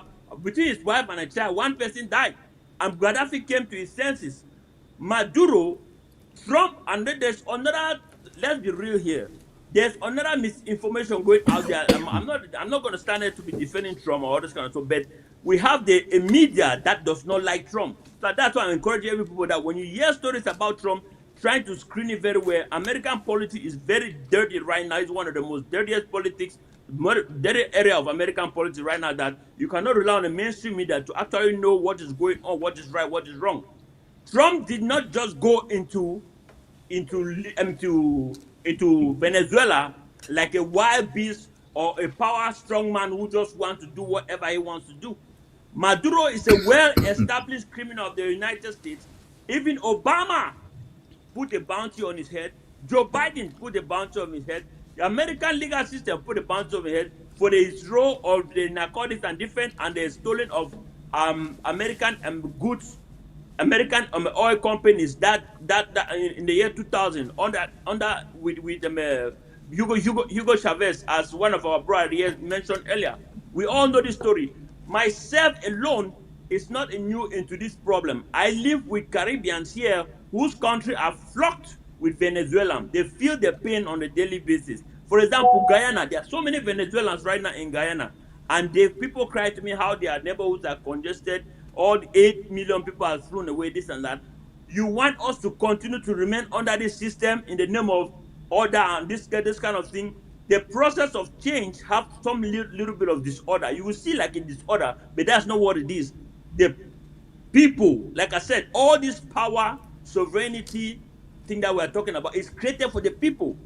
When it becomes this deadly to the people, when thousands of people are dying, refugees, women, children, men, young men locked in jail for decades for no reason, then we need an outside force. And the current United Nations, just to add one more point, the current United States, the current UN nation is designed to do just that. Do you know that, my brother? AU is designed to do just that. Maybe people like me and Chris or some of these people were in that AU will be more influential, so much that the AU would have carried out some of those strikes like Trump does. That is what AU is about. But they don't do all those things. So this is not a lone. The world order is already set up the way Trump did what it is. But you don't have powerful men that can do something, can get together and go here and do this and do that. That's why when you see NATO goes and carry out an act, that's a coalition of people who agree that this person is this way, this way, this way, and that way, and taking and that's why you see NATO and other organizations. If African Union was as organized as NATO itself, some of these things would have been handled in just the same way. But I'm telling you that the millions of people cannot be under such a condition. I will continue to maintain this kind of world order. Are you? Can I respond to yes, this, Brad will please? come in. Yeah, Pascal, it is unfortunate that you sound a little bit gullible. Here in the US, when you talk about the mainstream media, Fox News, that is a right wing media, is the most watched network in the entire country. So the idea that the mainstream media does not report what Trump is doing is just far fetched and very, very untrue. Let me tell you that. And then go back to where you are arguing. You are instead arguing for us to reform the present system now. But should we proceed in that reformation in a disorderly manner? Because you can't say there should be a new world order, means you are talking about order. How is that order going to look?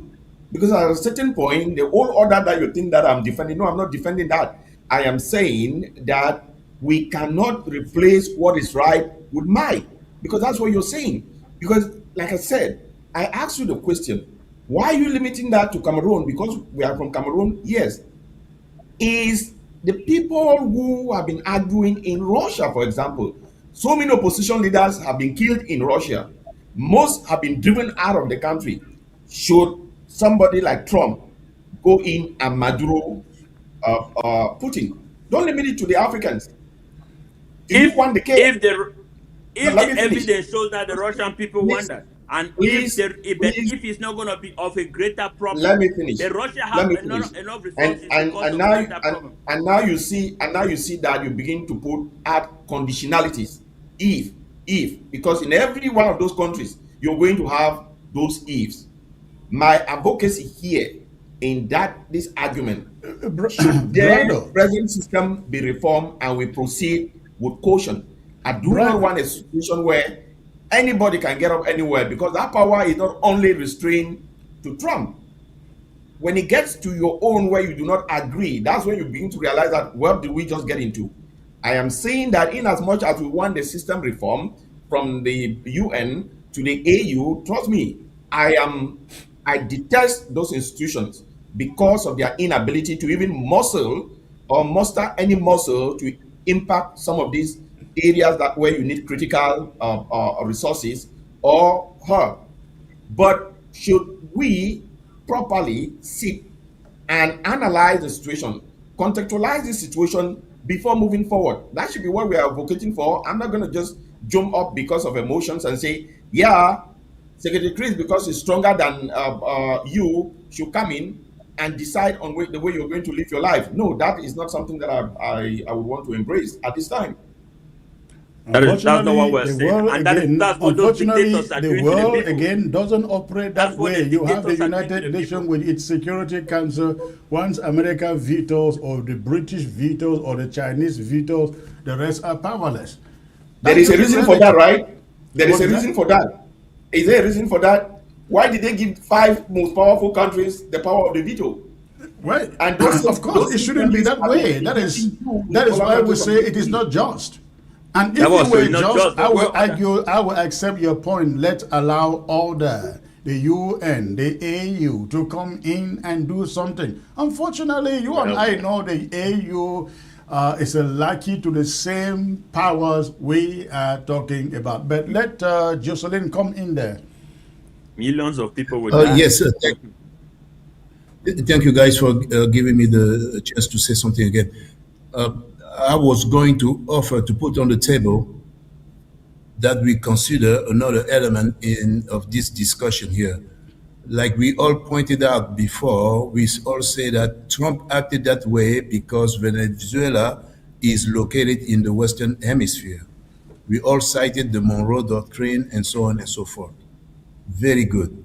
Now, what my question now, and well, actually, my suggestion to put on the table here is, if Trump were to Maduro Bia, will he have the same latitude now that we have is not in his hemisphere,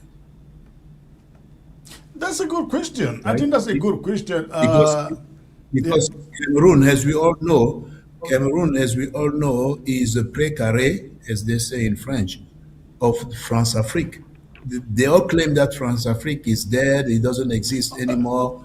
President Jocelyn, Macron hold say on it there. doesn't Hold your exist. thought there. Hold your thought there. Hold your thought there. Okay, let's assume Trump or the US is not the one coming to Maduro Pobia. How about the French who have the sphere of influence in that part of the world? Would you allow them come in Maduro Pobia? Exactly. Well, that's an excellent question. And then I will do the same analysis. I will say, are there any Cameroonian interests French interests that were seized by Cameroonians? No, actually, they own the entire country. You So see, what are you saying? You are because saying you will not allow the what I French to am come in saying, a Maduro You see, Pobia? that's exactly what we say. It depends who is coming in. Oh no, it Pascal, depends on Pascal, it depends on who is on coming. on the same point, No, you let guys me are Depends address on still who playing is coming. around. It has to Chris, be the Chris, US. in It the has same to be make the let me vein, US for that please, to work. please, Mr. in Chris, the let me same make a vein, It quick Chris. has to point. be Let me the make a US. quick point that let me just make a quick So point. let me get you guys right. Well, let me get you guys Yeah, right. What you are saying is that is with the exception of Brado. What the two of you are saying is any other country can come in and Maduro Pobia, but not the French. but they are the problem. They are the main problem behind Pobia's what is happening in Cameroon right now. The French are the And they could be better. I don't even know why they are doing all these things. They could be better. They could work with the Amazonian people. But And the yes, Venezuelans could say the problem in our country is the USA. Absolutely, They stole absolutely. our oil. They sold our oil, and that's what they still want to do at this moment. How about that? they're all in. Listen, there's a good fraction of people in Venezuela who are pro-American, who want to work with America. In fact, the majority. And the Venezuelan oil industry was developed entirely by the United States. You have to put that into consideration. So it's not like the people of Venezuela don't really want nothing to do with the Americans. No, the people really do. The people of the people of the Cameroons don't really want anything to do with France. That's a fact. And Chris, please let me just slip in this thing that I forgot to add So, in so, this so, so, earlier in so, so what you my are question. telling me is, even if the French were to enter Cameroon, try to use force to save the people of Cameroon, and they say to Cameroonians, say, listen, this guy has been here forever, and he has destroyed your economy. We just want to help you take him out. You think Cameroonians will say, we should not give the French another chance? Is that what I you're think saying? pretty much. You We know all know that, that. Pretty much. and you see that is Pretty much. that's And a hypocrisy and a double face and argument that we're having. Should China China Maduro the people in Taiwan in their own backyard? Since we're talking about the Monroe Doctrine, should China go to Taiwan. Taiwan? We do not want democracy here in our backyard, because the argument in the right-wing media is we can't have communism in our backyard. If you're listening to the echo chambers, should the Chinese go to Taiwan and also Maduro the democratically elected government in there? So that is why I was no, arguing that would that depend on it the should be people there. properly, huh? That would depend on the people there, the people. Absolutely. You see where it's coming from. That's why I said when you begin And to the make these people of conditionalities, listen, Mr. Tabanyang, listen. 100%, 99.9% of the people in the Cameroons, Ambazonia and Larpedo Cameroon wants Pobia to be Maduroed, okay?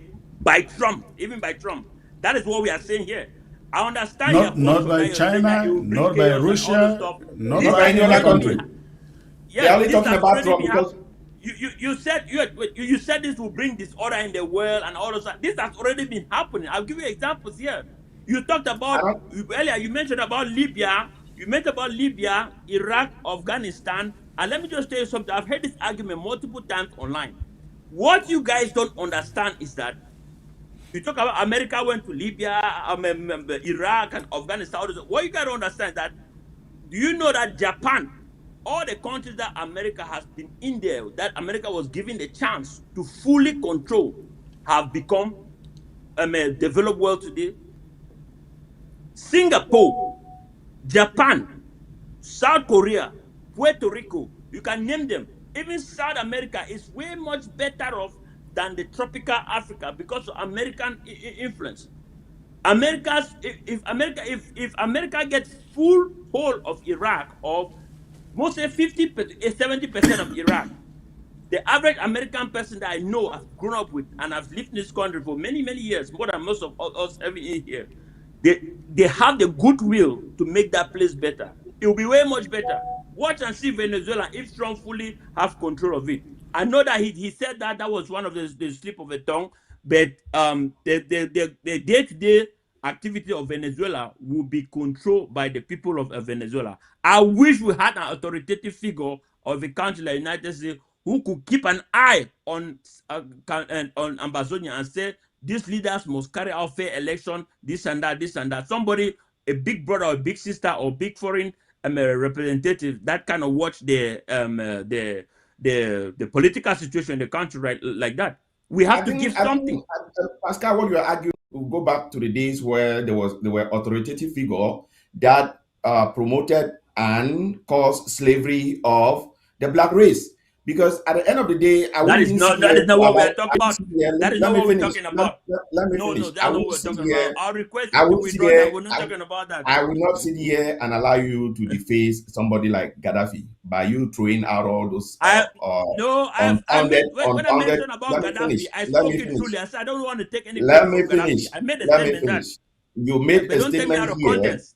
You made a statement here that Gaddafi was exporting terrorism. I don't know how you define terrorists and terrorism. You seem to be consuming a lot of these Western talking points. You should understand why Gaddafi was taken out. You should understand properly as a Pan-Africanist with this I argument. understand the with this, context. let me finish. Listen, I'm not Let me supporting the taking out of Gaddafi, finish. please. Let me finish. I'm not I am supporting not it, but don't take it out of responsible. context. Go ahead. No, I am not. Yeah, I'm not taking you out of context. I am contextualizing what you are saying. That I will not sit here and allow you to deface Gaddafi by throwing things like, oh, he was a terrorist, he was exporting terrorism, and all of that stuff. There is a reason why they took out Gaddafi. I think if you are honest to yourself, you would know why. And even the argument that American has not gone to Iran, that is just foolhardy. What did Jimmy Carter do? What happened in with the Iranian hostage situation? Did America not try to go out to Cuba? Let's not see all of these things and act as if we are not students of history. There need to be order. Is the present order working? The answer is no. Does that need reformation? The answer is yes. But are we going to allow the strong govern over the weak? Should might With the replace consent of the right? weak, yes, with the consent of the weak. Should yeah. That is what is already happening in dictatorship. Like what That I'm is what is saying. already happening in Cameroon. Pascal, slavery was with the consent of the weak, right? Is that what you're saying? Slavery was with the consent of the weak. That's why they also? call it slave. That is why they call it slavery. You see, you are with the contradicting yourself consent, because there's no consent. Because with there's the no consent consent. of the weak. They call it Yes, slavery because there's no consent. it was cast. And let me It tell was you something. cast. Wait. It was cast as the most powerful coming in with the guns. What would make you think without that wait, somebody comes coming in? wait. I'm just asking you. Let me make it clearer to you. I ask you a simple question: should Tinubu in Nigeria come in and take over Cameroon, even if we realize the project Ambazonia tomorrow? Should we allow a powerful neighbor to come in that country and govern from their own capital with what the president is saying here? I'm not in opposition of the president. I'm opposing. Should I answer that? Of the action that has been taken. I answer that? So there should answer that? Should I answer that? Tinubu is not qualified for that. Tinubu Hold have on no there. record Hold on there. Tinubu has no record. Tinubu is not qualified for that. Tinubu will come and Why is he not qualified for that? Because why is he not qualified? Because they don't have, as a people, they don't have a history of building a country as America. You have to get on. There should be a start somewhere. How do you know? Wait. And for how do you know? Speaking know? of Iran, when America there should be a start somewhere. Iran was. Well, let me just Pascal, hold on. Pascal, hold on. Let me ask Brado, what if Tinubu is coming with his own interests, pure intentions to free the country like Trump? I mean, that's what we are talking about. We're not talking about handing the country to a dictator who rules it with a heavy hand. Free. When you say free the country, and somebody is telling you that I am running the country from Washington, D.C., what is free? Do you really understand the definition of free? How do you really say the people are free when somebody is governing you from a foreign capital? Say. You are blowing this thing out of proportion right now. Why am I blowing it out of proportion? Let me tell you, Tinubu needs to first stop Boko Haram in the northern part. No. Forget about their internal problems. Okay, because there are internal problems here in the US. And let me just say this. Speaking of Iran was way better off than what it is today. The people themselves are saying it. If Iran was continuing under American influence with the Shah, they would have been way much better off right now. They are saying that all the Iranians saying that. History. Yes. The Iranians were colonized by the British, not even the Americans. So that politics in that region is as complex as you know. You cannot begin to choose and pick who should come in. We are talking about the might of these countries. No matter the internal problems in Nigeria, we are talking about there are internal problems here in the US that you might not be quite aware of. All right. Let's give. There are internal problems here in the US that you might not be quite aware of. Nigeria. Should Tinubu come to Cameroon, take over Bia or Ambazonia, take over your own leadership? Tinubu is not qualified, and we can. All right, gentlemen. Let's give Jocelyn the last. The option to respond, and after that we open the phone lines for our audience to contribute. Jocelyn, 1 minute maximum, please. Another thing, I think I made that point already, but I'm going to emphasize that point again. To use to bring up the case of Chinugu going into Yaoundé and doing that is not the Maduro case. It's not the Maduro case. The whole world, the entire world, even in the United States, where there's a lot of reluctance against involvement in foreign wars. People have kind of said, yeah, okay, that's acceptable that we go into Maduro, into Venezuela, and did what they did. Why? Because it's not that the Americans are against wars, not completely against war. They are against prolonged wars. If you go into a war that would take 5 years and 10 years, like in the Bush era, they don't want that. But in the case of, for something to be a Maduro case, it has to be surgical. And again, I emphasize that word. Well, it has to be surgical. Otherwise, then it's not a Maduro case. What Trump did in Venezuela, that he went in, he did his job, and he came out in less than 48 hours. I don't know how many people were killed, but compared to the magnitude of the project, that was. But Jocelyn, this is Brado's so point. Brado's point is. Now, if Nigeria, the point is that if Nigeria were to go to Yaoundé, it would not be surgical. They're just going to be command appels. Jocelyn, this is Brado's point. Because they don't have the means. They don't have the intelligence. Jocelyn, this is what Brado. And then a lot of people will be destroyed. A lot of people. But in the case of Venezuela, somebody came. Life did not even stop for a second. Jocelyn, this is Brado's point. The point Brado is making they is. They came in, they did the job, they came out. Life did not stop for 1 minute. But if Nigeria were to go to Yaoundé, it would be. Did you realize that Nigeria just intervened in Benin and stopped the coup d'etat? Did you realize that? That it was Nigeria who sent out military jets in. Where? That is a wrong comparison, Brado, because yes, Nigeria intervened in Benin. Nigeria did not say. Nigeria did not say. My argument with what he's saying, it is not right for him to say that Nigeria cannot do that. You don't know that. Nigeria intervened in Benin. Nigeria did not say we are ruling Benin from Abuja. No. I'm talking about the ability to intervene, because that's what he's arguing. I'm saying about the ability to intervene, not about the government. With the established consent of I'm the just saying people. that very few countries, very few countries can go never rule into that out. Our leaders were kidnapped in Nigeria of course, and taken to Cameroon. There's always possibility. Our leaders were kidnapped in Nigeria and taken to Cameroon. Nnamdi Kanu was kidnapped in Kenya, surgically and taken to Nigeria. You cannot say that. They don't have the ability all to right. do that. You guys hold on there. We're going to open the phone lines now. Very few countries. I'm not talking about going and kidnapping one person. I'm talking about bringing a whole armada and doing a whole lot. Please stop that. All right. Let's get to the phone calls, please. Let's get to the phone call. We're out of time. They did in less than 48 hours. Not many people can do that. All right, let's get to the phone calls, please. We are out of time here. Okay, ladies and gentlemen, the question remains: would you support Trump Maduroing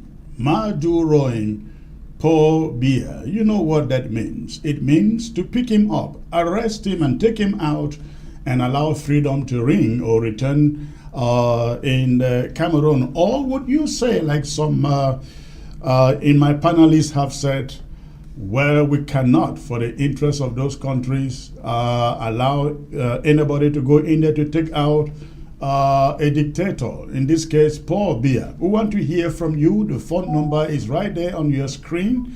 Before you call, make sure you turn down the volume of your television set. Focus on your phone, because when you pick the phone and your television set, the volume is turned up. I am hearing, when you call, I'm hearing you from your television set, not from your phone, and the call is delayed. I will not pick your call.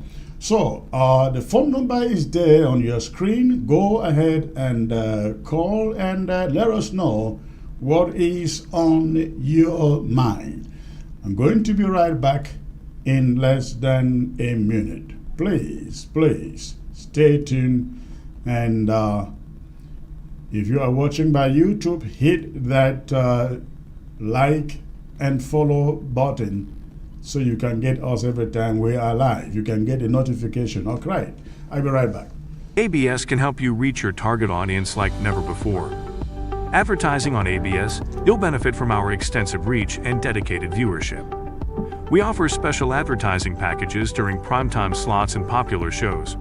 You'll also be featured on our social media platforms, reaching an even wider audience. Don't miss out on this opportunity. Take your business to the next level. Contact our advertising team at absafricativ@gmail.com. This is done right. ABS can help you reach your target audience like never before.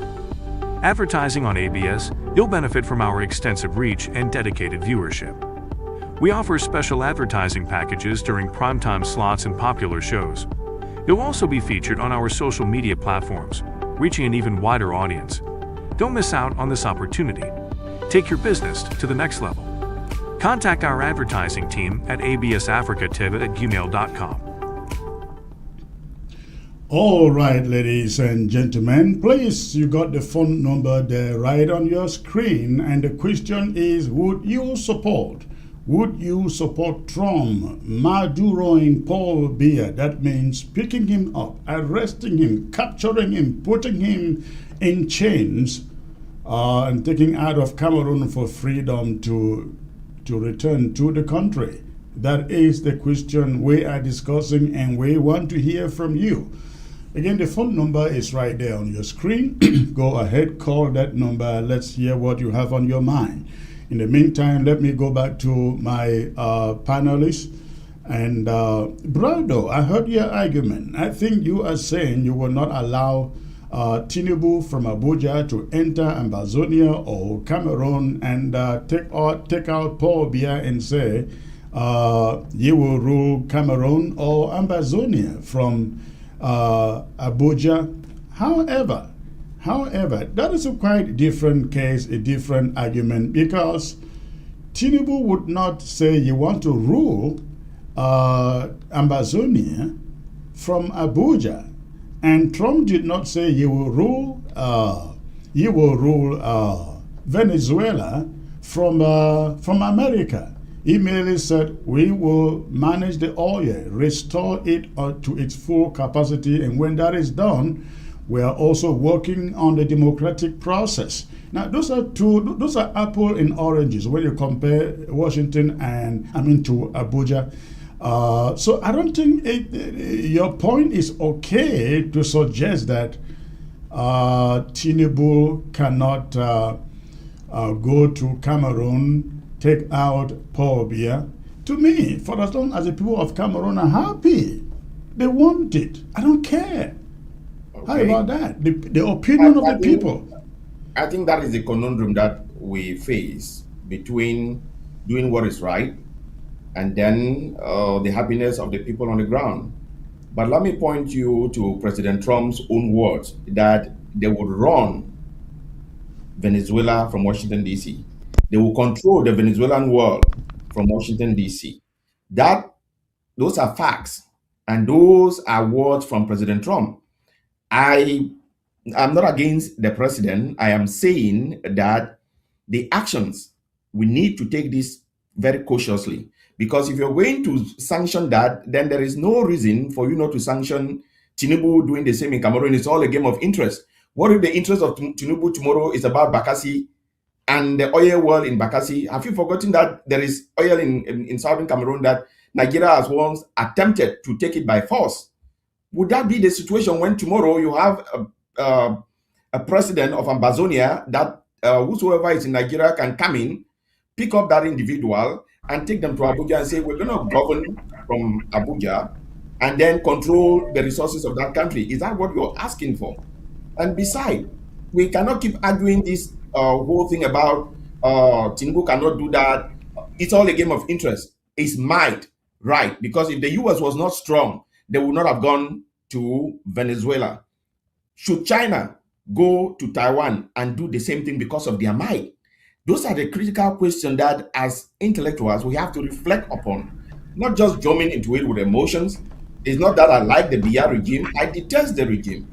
All But should right. we engage in actions that are not right? Brado, hold your point there. Let's get back to the phones and get the opinion of our callers. Hello. Yeah, Comrade, good afternoon and Happy New Year to you and all your panelists, members in the studio, and to all Southern Cameroonians. My contribution here is that we are talking about the Madurification of Mr. Paul Biya. The question one will ask is, who was Maduro and whose interest was Maduro saving? Once we get whose interest was Maduro saving, then we can also now appreciate the Madurification of Mr. Paul Biya. Mr. Paul Biya is serving the interests of those that put him there, meaning the Americans and the French. So the Americans cannot come into Cameroon to Madurify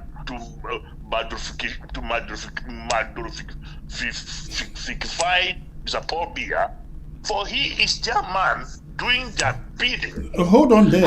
Hold on there. The question is not whether they will come. The question is whether Cameroonians would be happy if they came. I think Cameroonians have been clamoring for the Madurification of Mr. Paul Biya as far back 35 years ago.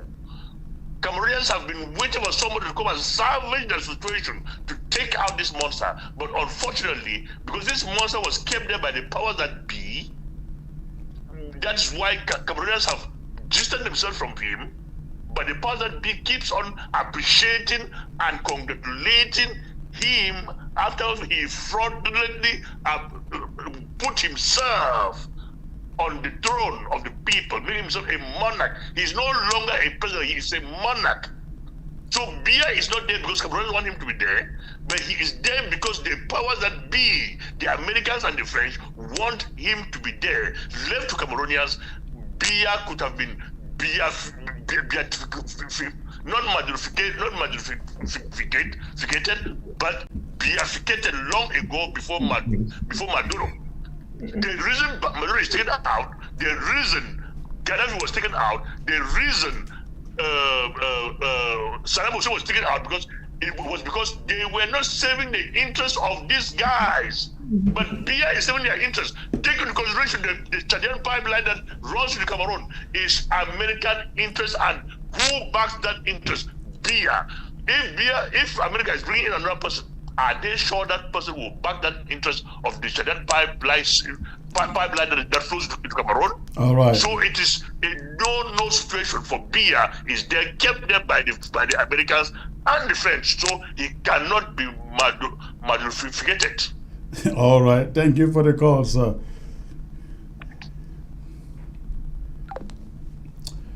All right.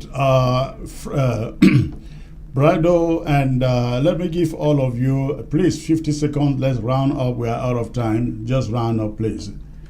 Let me start with Pascal.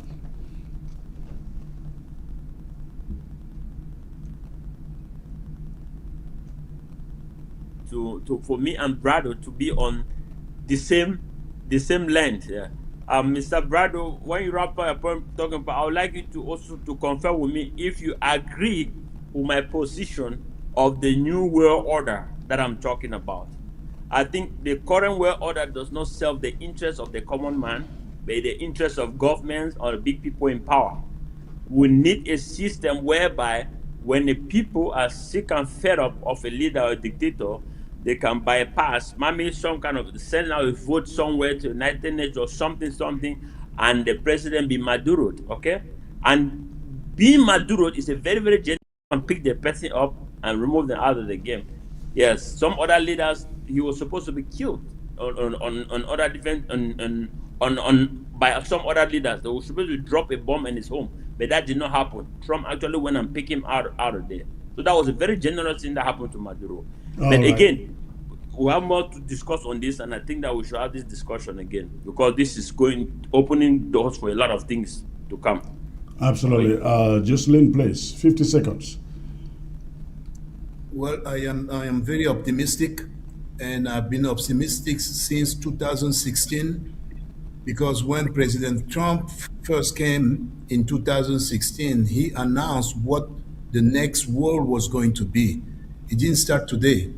He said in 2016, in his inauguration speech, that the world belongs to patriots. And that phrase still resounds or reverberates in my mind because that is so profound because he said again, the world belongs to patriots. He was announcing that from today, your world order that you're talking about, that is diminishing or that is falling apart and so on and so forth. Trump announced it. He said that we were not going to do the world like the way we're doing it today, that the world is going to be for patriots. Everybody who is belonging and loving his own country, the MAGA people in the United States, the Ambazonians in Cameroonians, these people there, that world belongs to them. And that is very, very uplifting word. And I think that in that context, yes, anything can be done, even a Maduro increase. All right, thank you. Brado, the last word, 50 seconds, please. Thank you, Secretary, again for having me. Thanks, Pascal and Jocelyn. I think I am not a reactionary guardian of the status quo, Pascal.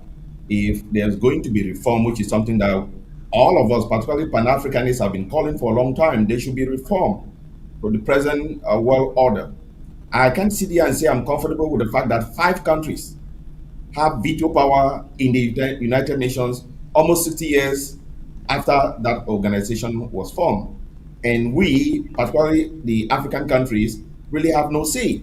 So they should be reformed. These organizations should be reformed. The African Union should be reformed. You can't have an organization that has no teeth, a toothless bulldog that cannot solve its own internal problems, that we would be inviting Westerners or foreigners to come into the continent and solve our own problems. So we have to get to a point where we look at how do we resolve our own problems internally. Should the present system be reformed? Yes, overwhelmingly. Majority of the people in our generation would advocate for that. But should that be done in a disruptive manner? That is where I say we have to a little bit pump the brakes. Thank you. All right, thank you, gentlemen, for coming up and sharing your views on this subject. I think at the end of the day, it is all depending on what the people of Cameroon want, how they want it, not your opinion, not my opinion. We're just doing them service to maybe put these ideas on the table, and I hope that somebody can run with them. Thank you for joining the show. Look forward to having you again. Thank you. Right. Good to see you. Thank you for having us, sir. All right. Thank you. Thank you. Ladies and gentlemen, that will be it for tonight. I look forward to being back here on Monday with another edition of News Talk. I'm excited you tuned in. For those of you who were out there watching the African Cup of Nations and couldn't watch this today, we will make sure that this is rebroadcast again and again and again and again until you all get it. In the meantime, let me remind you before I go, I have written and published a book that is coming up in a few days titled The Hypocrisy of the West. In fact, that book is already on Amazon as I speak. Amazon Kindle version is already there. The Hypocrisy of the West. Go there, you will find it. But we're still working on the hardcover edition. Thank you for joining the show tonight. I look forward to being back again on Monday. All right, you have a very, very gracious weekend. ABS can help you reach your target audience like never before. Advertising on ABS, you'll benefit from our extensive reach and dedicated viewership. We offer special advertising packages during primetime slots and popular shows. You'll also be featured on our social media platforms, reaching an even wider audience. Don't miss out on this opportunity. Take your business to the next level. Contact our advertising team at absafricativ@gmail.com. ABS can help you reach your target audience like never before. Advertising on ABS, you'll benefit from our extensive reach and dedicated viewership. We offer special advertising packages during primetime slots and popular shows. You'll also be featured on our social media platforms, reaching an even wider audience.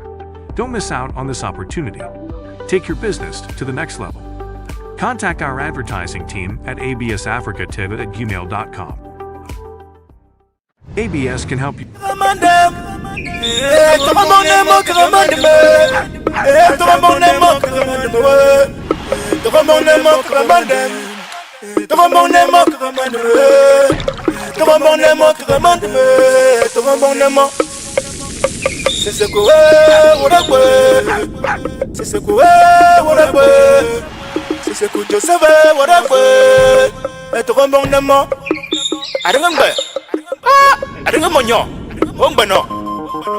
Then it's smart. Muna king fenge. Usari maribo. Wose se ku Joseph Urabwe. Wose se ku Joseph Urabwe. Wose se ku Joseph Urabwe. Wose se ku Joseph Urabwe. Wose se ku Joseph Urabwe. Wose se ku Joseph Urabwe. Wose se ku Joseph Urabwe. Wose se ku Joseph Urabwe. That concept Randago. Mukuba. Bate Amechi. Abway. Peter Eno. Ancien driver. Kongbeno. Murukwa. Aquaticaba. Eyon Atem. Kongbeno. Aquaticaba. Arremoni. Kongbeno. Kongbeno. Aquaticaba. Etingenen Suwadi. Kongbeno. Murukwa.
Send it.